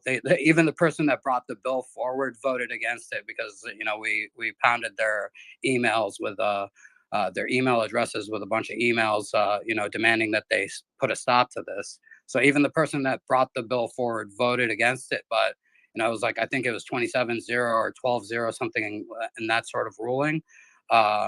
And they basically they brought it back up because they thought we'd stop paying attention because we defeated it at that point. But we haven't stopped paying attention. But the crazy thing is, this sort of legislation already exists in like 15 other states, I believe. So it's really on the parents. You don't want to put the as far as the government is concerned, they haven't had a great track record, with Planned Parenthood and putting that in different neighborhoods. These people are eugenicists. I'm sorry, some of them, that's some of these people that are in league with certain positions of power are, come back to Margaret, I believe her name was Sanger, from Planned Parenthood. And, they're trying to sterilize kids. They're trying to sterilize. And as far as the great replacement, it's not just white people, it's Americans, period. It's all of us, all the American values. That's what they want to replace. And they want to bring in people and, just replace American values. Look at what Purdue did. They laid off 1,200 people, and now they're hiring a bunch of illegal aliens, for instance. So, it's really on us to be the critical thinkers, especially with with what they did in COVID and what they did, what they're continuing to do and trying to do. But we got to just stay vigilant and stay on top of things. I don't think as far as the TikTok ban bill, I think that's a bad idea, and I oppose it because as far as what the you're worried about national security. TikTok isn't allowed on. Trump took care of this. He made sure that TikTok wasn't allowed on any federal officials' devices, and then also the data was stored in Texas on servers there. So, like in that regard, our national interests are protected.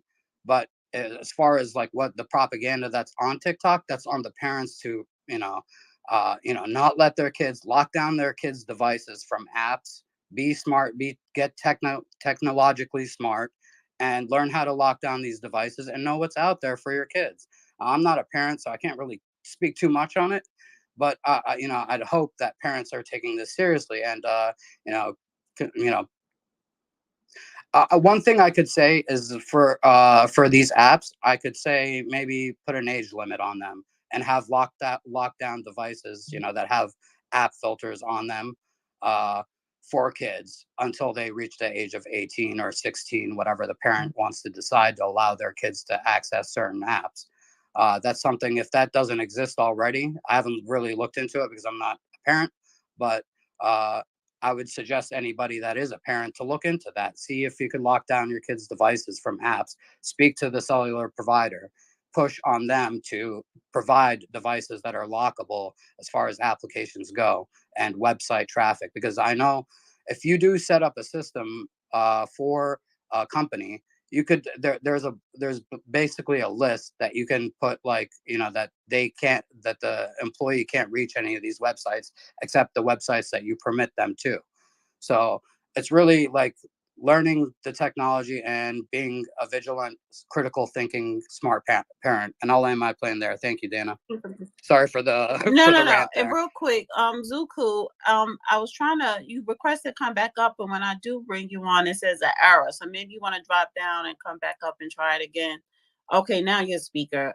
But I don't know what's going on. I hope I'm not shadow banned. I don't know. But let me say this, because I'm gonna start wrapping it up because I don't see any more people requesting to come up. I do disagree with that TikTok ban because of the extra additives that they put in that bill. Is basically to censor us on X, on our own personal websites and other social media platforms. So yeah, and it's like, why are you banning it? So what if it's made in China? 80% of everything here in America is made of China. You allow the Chinese to basically invest and own what, damn near 40% of our 60% of our stock market. You allow the Chinese to buy real estate in this country. So we do business with China. And our data is the data on TikTok is controlled by American officials, not China. So again, and I don't know what Republicans voted yes for that bill, but I think people need to look at the Republicans that voted yes to ban TikTok and look at their district. And if you fall in their district, then I think you need to talk to them, because you are the constituents, and let them know, like, no, you did the wrong thing, and now you may be voted out of your damn seat. Because I just want to remind everybody, 435 seats in Congress are up for re-election, which is way more important than the presidency. That is more important than the presidency, because even if Trump wins, I'm pretty sure he will win. If you don't have a Republican or at least half Republican controlled Congress, then it doesn't matter if he's president or not.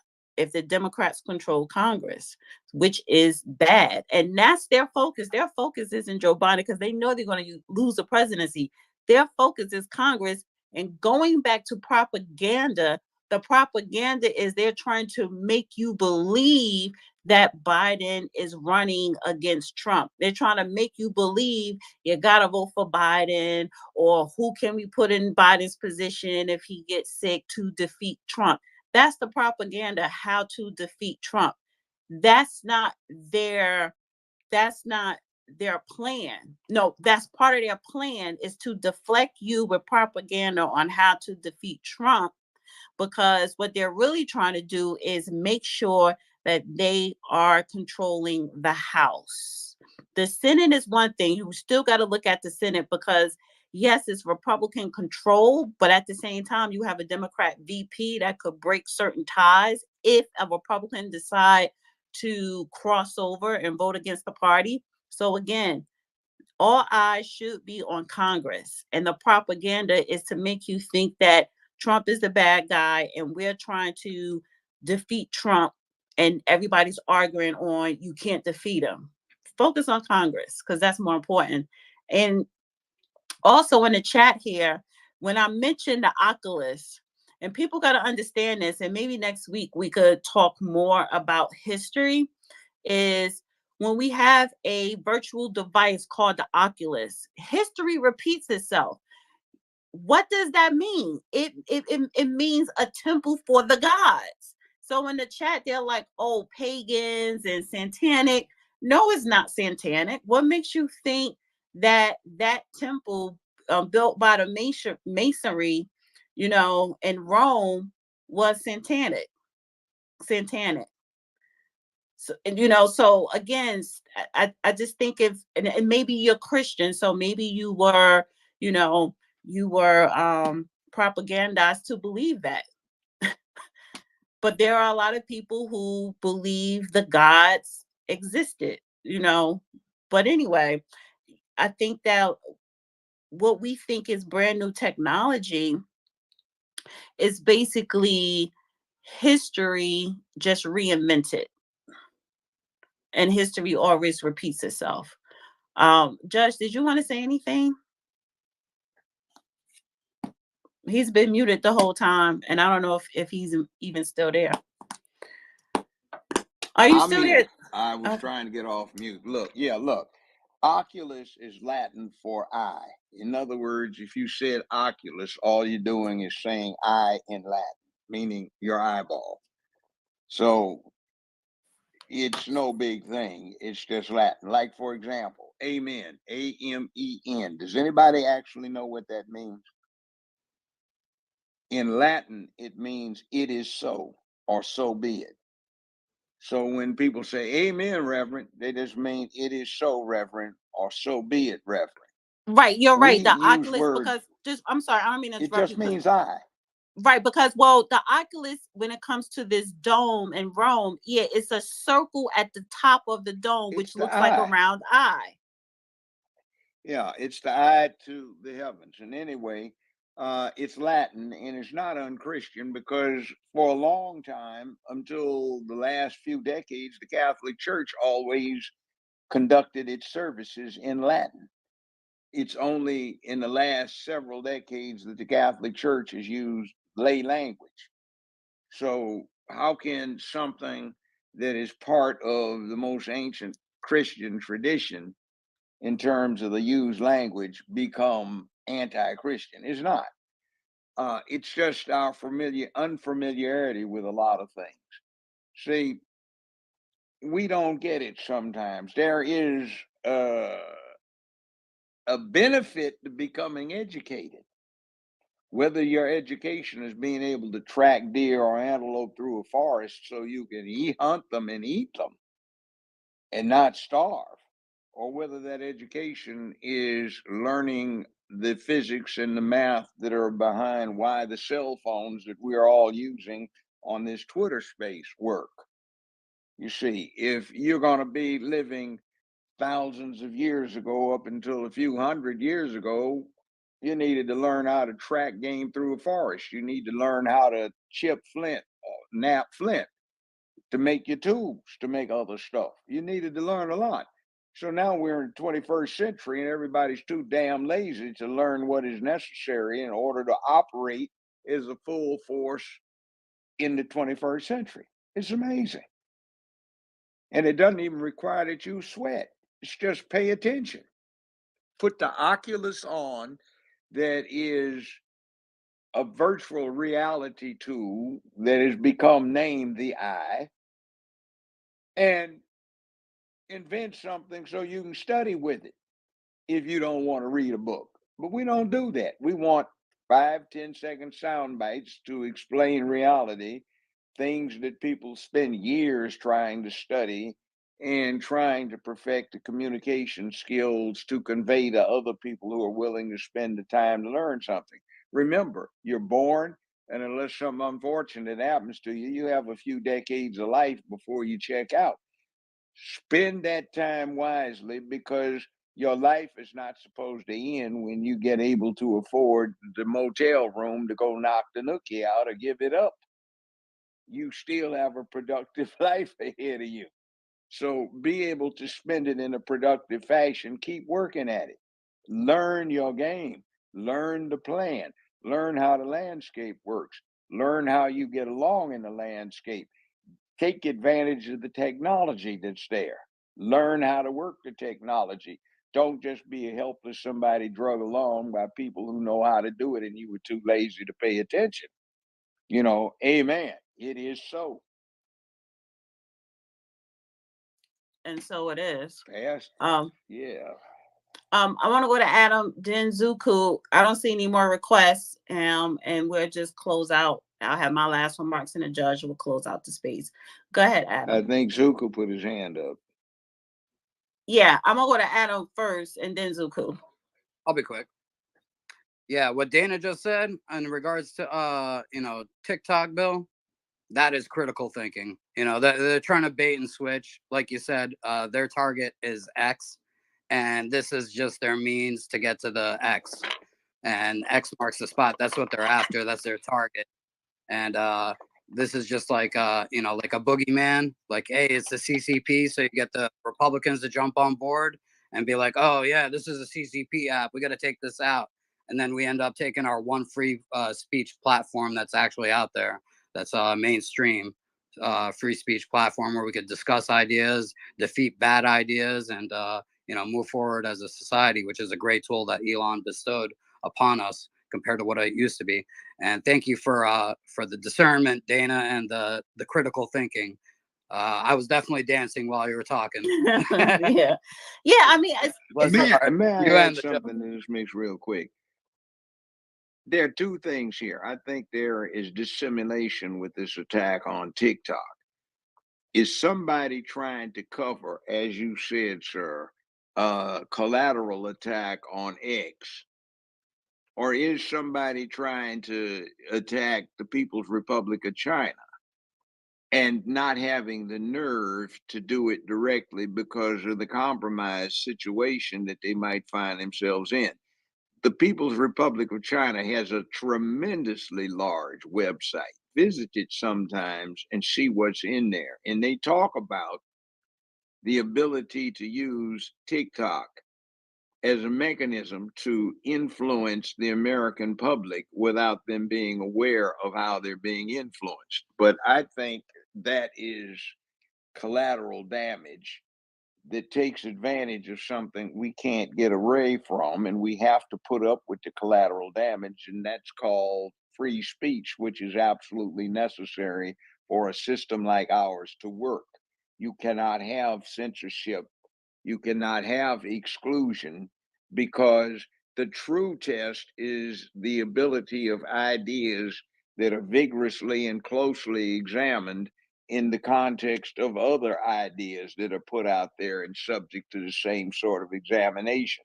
That's how it works, by the consensus that develops from that. It does not work by some clowns getting a brief moment in power and attempting to prolong it indefinitely by stripping away free speech and attempting to control what is allowed to be heard versus the outcome of a free exchange of ideas.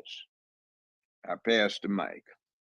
I want to go to Zuku, and then I don't see anybody else request now. If not, I'll just get my last remarks, and the judge will get his. Go ahead, Zuku.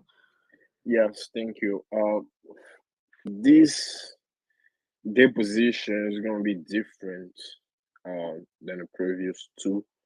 I think I have three questions or talking points, if you may, directed to the judge. The first is about Donald Trump, and if you allow it, Dana, it's about Donald Trump and the big amount of money he has to pay for his defense in one of his court cases that he has going on right now, and him possibly losing one of his property to cover for that.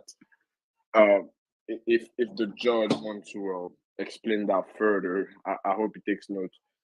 The second one, when when when the lady mentioned parents, oh no, I think it was the judge mentioning parents uh, taking notes or direction from their children, 9 year old or what have you, uh, about what's going on in the new world.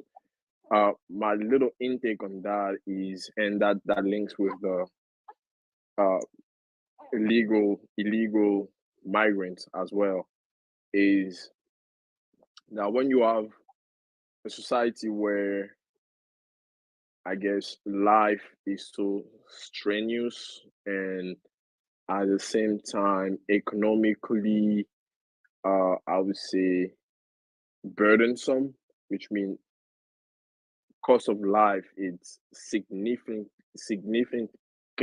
high. We can afford certain things, basic human resources. We can afford it. Uh, People tend to, shift the focus on. I don't really care what he watch on TV. I don't really care what he does on the iPad, as long as it's not bothering me trying to make ends meet to, feed the family and so forth. And when we talk of propaganda, do you think that's one of the agenda, saying that when you look at other countries, um, you know, elsewhere, and labor cost, as far as American is concerned, labor cost is very high. We can afford this population. We can't pay them this much and still make a pro. I mean, they will make a profit, but in a capitalistic mind, the profit that we want to make, we can't make it with this high labor cost. Therefore, when we bring in a new labor cost that will be focused on that uh, spending machine, and that won't be focusing on, raising their children, have proper things going on, that would be just working for us. And that was the second question for the judge. I kind of a lot, sorry, but the last one would tie in with, I know it goes a little bit back in time, but spy balloons, solar flare, Obama movie, biotechnological, how can I say, destabilization of America, and what we have recently witnessed. I live in Texas, and in my zip code, at least several schools, hospital, and my job have been hit by spies. Our information has been leaked, and that happened during the week when that Obama movie came out. And not long ago, we had a solar flare, so our power grid was down and all of that. So, what I'm trying to say for the third question is, are we able to sustain foreign threat, knowing that our power grid is very fragile, and that there are people out there well intended and that mean real business trying to do harm to American people. And I hope the judge got all three of them. But question, and thank you, Dana. All right, so I'll try and answer all three of them briefly. Look, one of the things here about what you're looking at is that there is still a need for manual labor. The American public has been propagandized, so to a great extent, it thinks certain types of labor is beneath it. That's part of the process, the bigger process of controlling the labor market. See, labor is a commodity like wheat, corn, or cotton. And when you get a glut, the price of the labor drops drastically. So you don't want Timothy McVeigh types blowing up courthouses in Oklahoma City using readily available ammonium nitrate fertilizer, which makes a great explosive, long pulse explosive. So what you do is you cut back production of labor units, you subsidize the producer and store the surplus. The surplus is stored in a jail cell instead of a grain silo or a warehouse. The subsidy is the welfare check, and cutting back a production is the propaganda that goes into the minds of the youth that causes them to not be effective labor units. They also render where they live islands of chaos that cannot engage in collective political action that would give them some ability to achieve self help.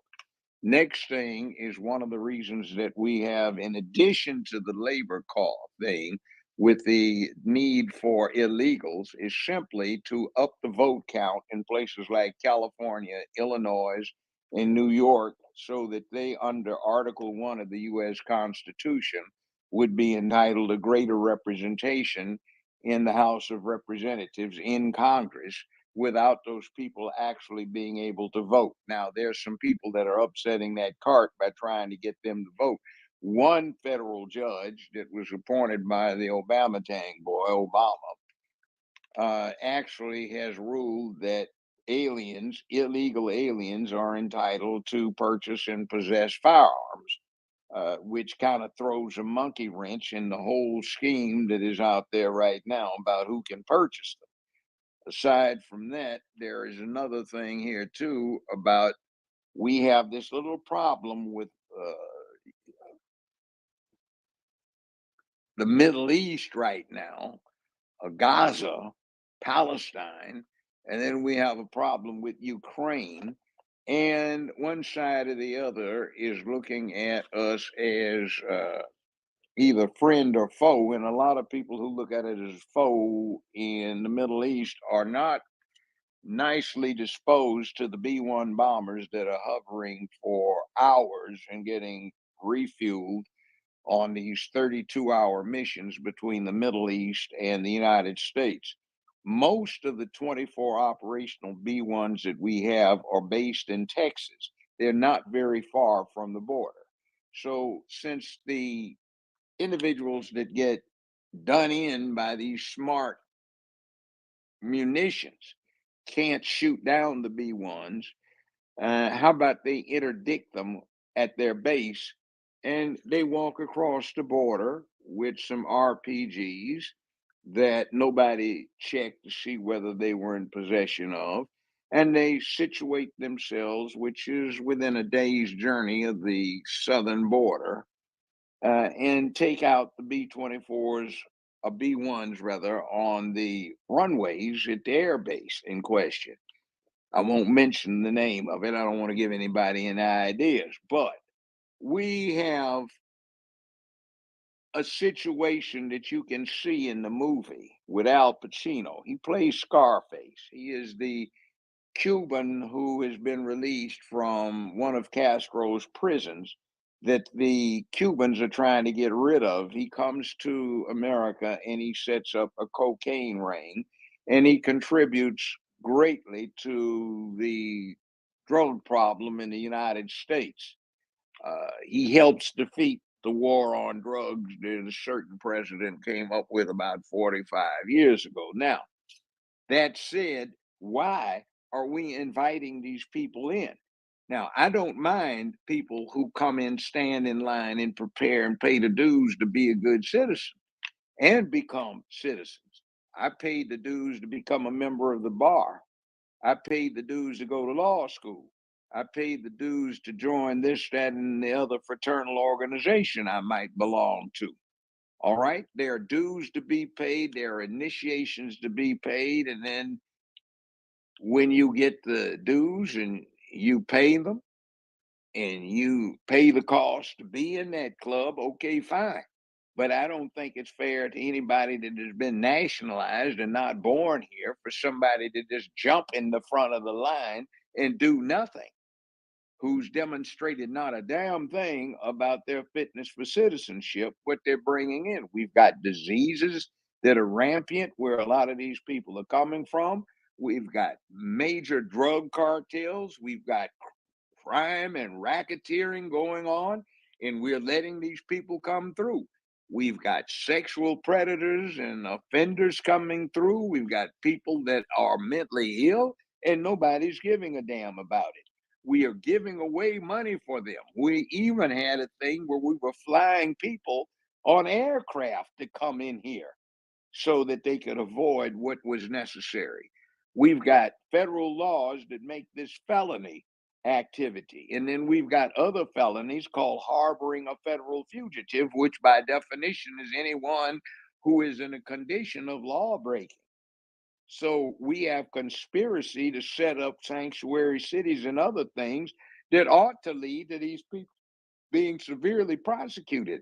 In my career, I've represented quite a number of people who were charged with the federal crime of harboring a fugitive, which usually meant a close relative or spouse or significant other that may or may not have had a warrant. And in even one notorious case I had years ago as a trial lawyer, it involved somebody who had been married to the same person for 30 some years, and a brand new clerk in the FBI issued a warrant, got a warrant issued for somebody's arrest when they were supposed to be getting a subpoena for the person they wanted, who was the main witness to help the FBI solve a bank robbery. But instead, they issued a warrant and they wound up jacking his wife up, caused great grief and harm. And the jury wasn't even allowed to be told that it was a mistake. She had committed no crime. I walked her, but hell, I got the judge throwing a 10-pound unabridged Black's Law dictionary from his bench to the ground. It got me a lot of clients. He said it was a disgrace and a shame that the jury let me talk them out of convicting this woman. See, federal judges can comment on the evidence. You can't on most state courts, but you can in the federal system. How did it come about? Joe Biden. That's worked a lot of injustice in the American system. You walk into a police precinct that question you, you can say, I don't know anything about it.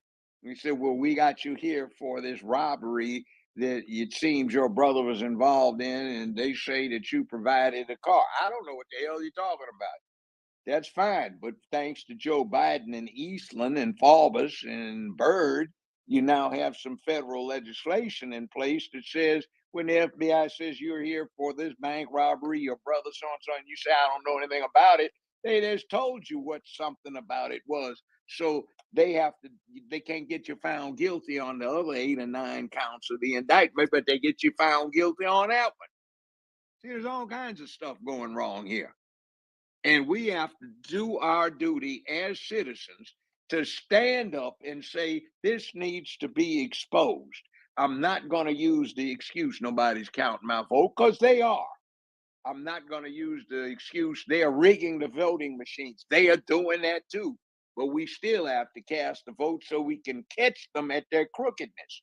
And we've got to stop going for this okey doke where we get these propaganda engines tell us there was an insurrection January 6th. Hell no. There is a thing we have in our history that lasted from 1861 to 1865. It's called the American Civil War, and more people died during the course of that war than they have in every other war the U.S. has ever been in combined. Twice as many. They've got Gettysburg, and everybody's heard of Lincoln's Gettysburg Address. In 3 days, they had 83,000 casualties. Now, that is never been exceeded. And we embarrassed the honor of all of these people who were trying to keep the Union together or deal with what they thought was right by calling 180 people against the mightiest military on the planet Earth an insurrection. We don't need to honor that kind of disgraceful bullshit that they're trying to perpetrate on the American public. And by the way, speaking of law, there is a thing called the Confidence in Elections Act of 1877.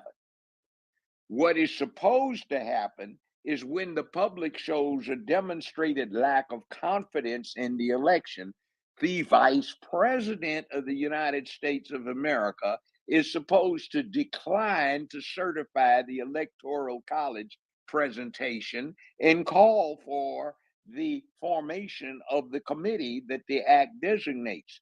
Sound familiar? Trump is trying to get Pence to not certify the election because of the lack of confidence and call for the establishment of the committee under the 1877 Act, which, by the way, mainstream media won't tell anybody was the next thing on the congressional agenda that Nancy Pelosi got to cancel because of the emergency. And what is that act? Committee?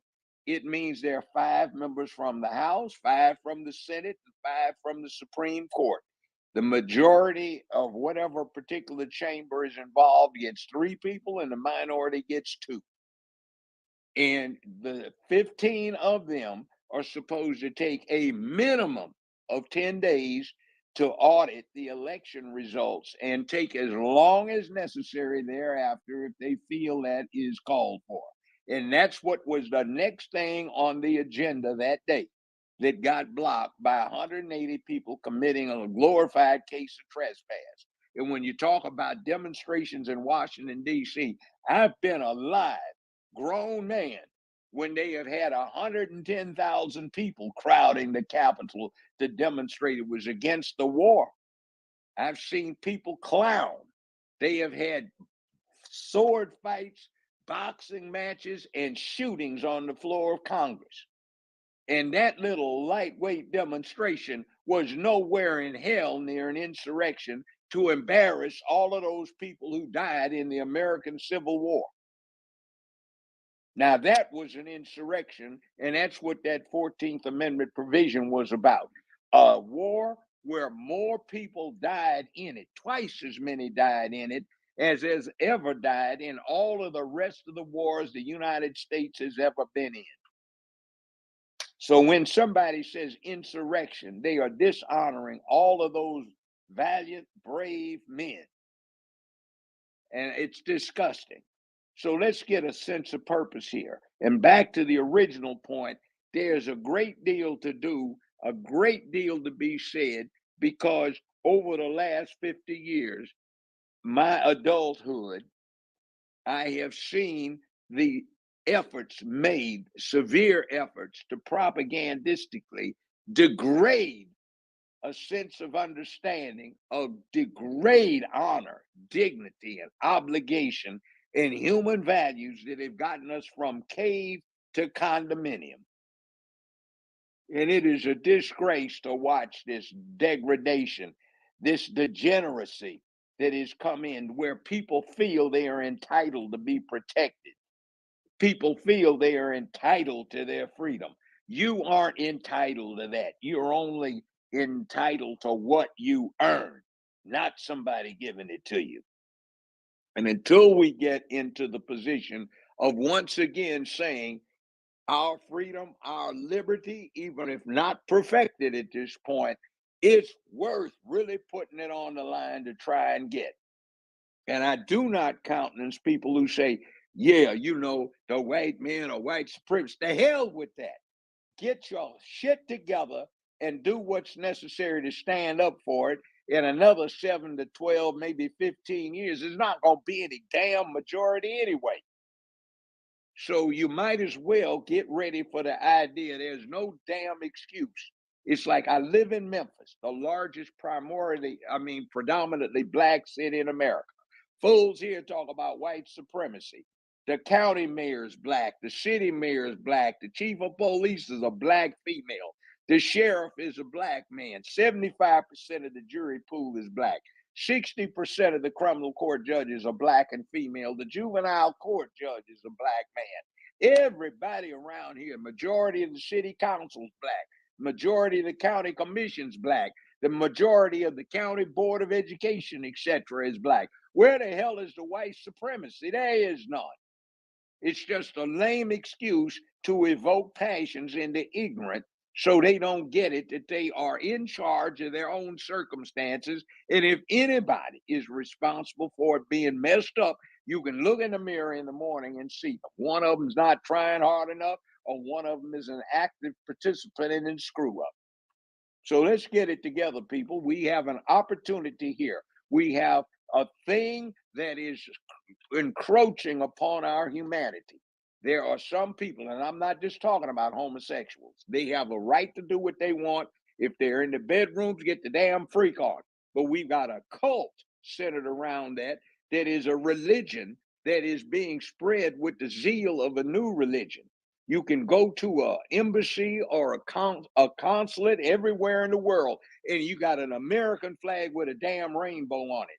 You can't put a nativity scene. You can't put a Jewish thing in there. You can't put an Islamic thing in there if it's a courthouse or a government building, but you can put a rainbow sign in there. You can't teach Buddhism in a school. You can't teach Hinduism in a school. You can't teach Christianity, Judaism, or Islam in a school, but you can teach rainbow.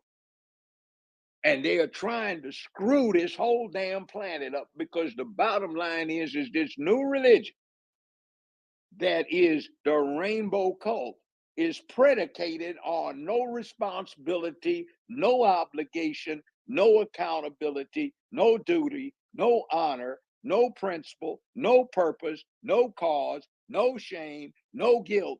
Anything goes. And that is like having a major city with no traffic lines in it, no traffic stop signs or traffic lights or turn signals or any rules to the road. It's chaos. And that's exactly what we're getting, and we're going along with it. That is a cause that can unite the whole country. And we're too stupid to look at it and say, wow, we didn't realize the opportunity. We can all come together about this. And if you don't get the people can come together, look at a picture of World War II. You got Winston Churchill, Franklin Delano Roosevelt, and Joseph Stalin, the man of steel in there. And they're diametrically opposed to each other's interests, but they were collaborating to get Tojo, Benito, and Adolf, and they got them. Then they fell out again, but they accomplished their task. So let's restore humanity, decency, order, integrity, get a sense of purpose and a cause, and stop all coasting through life with no sense of why we are here or what we could be here for. So I'm sorry, I pontificate. I've been working a lot of years trying to deal with this. And maybe we need to start thinking about it instead of the easy way where our children tell us what the hell to do. And we start getting people who speak for us who don't know what the hell they're talking about. Now, I passed the mic. And by the way, I'll take that as my closing remarks on today's session. I'm ready to go. I see you had your hand back up, Adam. You want to say something real quick? Yeah. I'll be real quick. I just want to bring up, I think I brought this up to the judge before in regards to Title 8 USC 1324A. Basically defines several distinct offenses related to aliens. Subsection 1324A1 prohibits alien smuggling, domestic transportation of unauthorized aliens, concealing or harboring unauthorized aliens, encouraging or including unauthorized aliens to enter the United States, and engaging in conspiracy or aiding and abetting the preceding acts. Now that has a minimum. Would you publish that? That has a minimum 3-year. Would you publish that Yes. on X?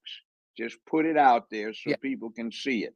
I've been saying it. Yes, I have. And it needs to be out there because, as I indicated earlier tonight, I've actually defended people who were charged with those violations, but they weren't charged with masses of people that they were helping out. Uh-huh. They were charged with helping out a husband, a wife, a significant other, a son, daughter, cousin, brother, sister, niece, nephew, aunt, uncle, grandparent. All right. So we need to get that out so the people know that what's going on is against the law. Please publish that over and over. And matter of fact, send it to Ms. Dana or send it to me. I want that because I don't have the time. And I forgot the quotation for the citation. Thank you for looking it up, young man. Very good. Now, definitely. If you want to follow me back, Judge, I've been following you for quite a while, and I love you, man. You're a boss. I just wanted to say that a mandatory minimum 3-year term imprisonment applies to the first or second violations of 1324A Excuse me, to be 5 years. I. That's 60 months. Oh, If it's 5 years? underlying Okay. felony. Okay. So basically, is the government entrapping its citizens They do to it. commit The crime? most notorious case was out of San Francisco a few years ago. They had a person who worked for the city of San Francisco and for the state of California.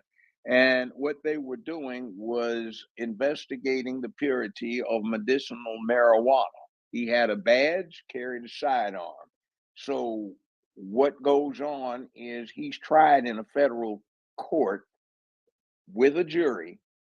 The judge would not allow the jury to know that he was a law enforcement officer doing his duty, and they convicted him of possession of felonious amounts of marijuana. The jury was pissed off when they found out that detail they were not allowed to hear. I've had that happen during cases when I was a trial lawyer back when. The person is in there because of a mistake, but it just happened to be on the books. The person was doing something that was lawful under the law of the state, but they're in there because it violated the federal thing. And you can't hear that it was a lawful thing under the state law. So that's what they're doing, and that's what we have to be careful of. But these people under federal law as it exists, who have these sanctuary cities, who are the mayors, who are the city council who vote for it, the county commissioners who vote for it, on the board of education, the people that are out there trying to help that out so they can deal with harboring these federal fugitives, is under the act you cite guilty of a felony. Yeah, because I was saying that what my point was is they're trying to push people to bring the illegal immigrants or aliens into their household and harbor That's them, a felony. which is just like you're violating the law, and the government's telling you to violate the law. And then is that going to come around and bite these people in the behind? It should. Just to be It should.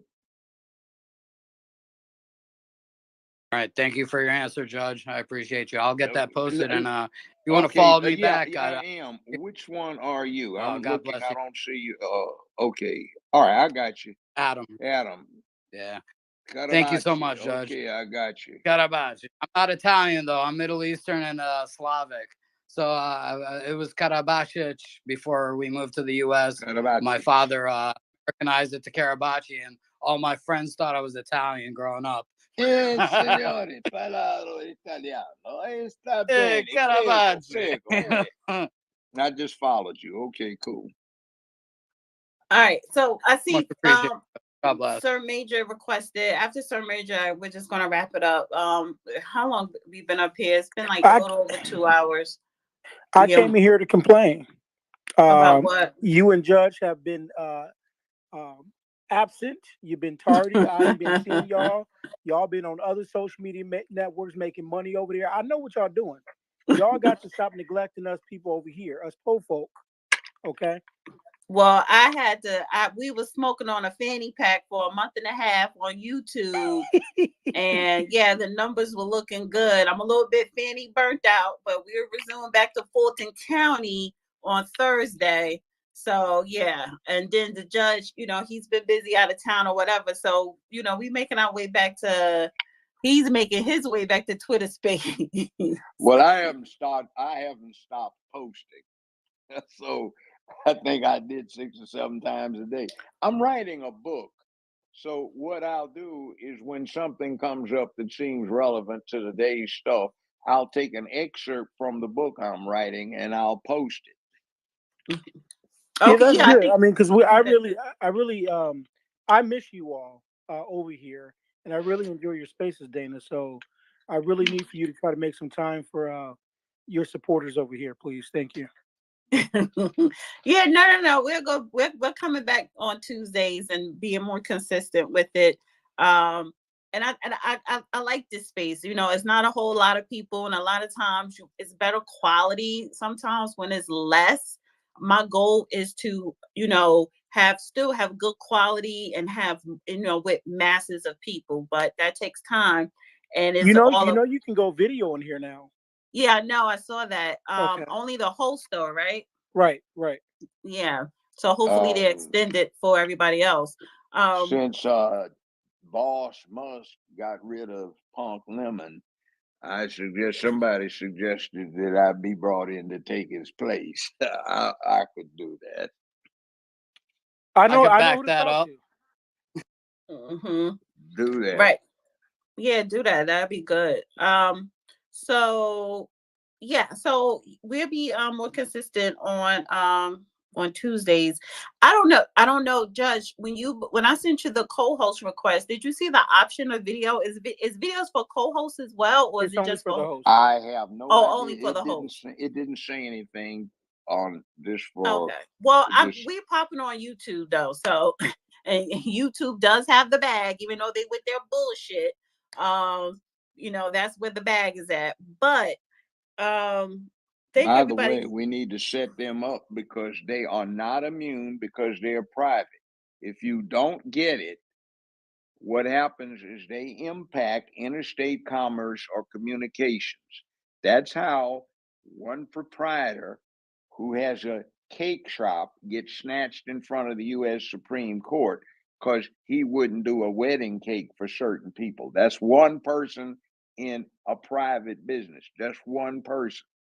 Mm-hmm. You have another woman who gets hauled in front of them because she won't do something online for a certain persuasion type, and she gets hauled in front of the U.S. Supreme Court. Good damn and well, YouTube, Facebook, Instagram, all of them are operating as public utilities with FCC licenses, operating under the American laws, taking advantage of the restricted numbers of wavelengths that are available for interstate civilian communications. You damn well they are subject to being held to account for violating the rights of citizens with what effectively is today's soapbox, which goes back to our title today. What happens in the Matrix? See, this is the Matrix. With modern technology, these people that run these agencies with the amount of capitalization necessary to be the venues, the forums that we use are effectively the soapboxes for the 21st century, and they control the real world manifestation of free speech. And if they're trying to subvert free speech by restricting speech to what they like rather than opening it up to what is constitutionally permissible, then there is a big problem and they need their asses hauled on the carpet. Now, Mr. Musk took over this bullshit that was Twitter. Complete bullshit. And he straightened it out. And I suspect what the man is trying to do is he did PayPal and he did Tesla automobiles to raise the funds to support the research in the high-tech manufacturing to build Starship, which can transport 200 people to the moon. The technology is there. It's experimental, but he's working on it. And he's got control of X and free speech to an extent so he can ensure that we don't get so back-ass locked into a fossil way of looking at the world that we doom our ability to expand because we won't stop screwing. So since we won't stop screwing, the only safe outlet is to have another place to screw and for the excess population to spill over, if you want to be crude about it. Now, that said, everybody have a good week.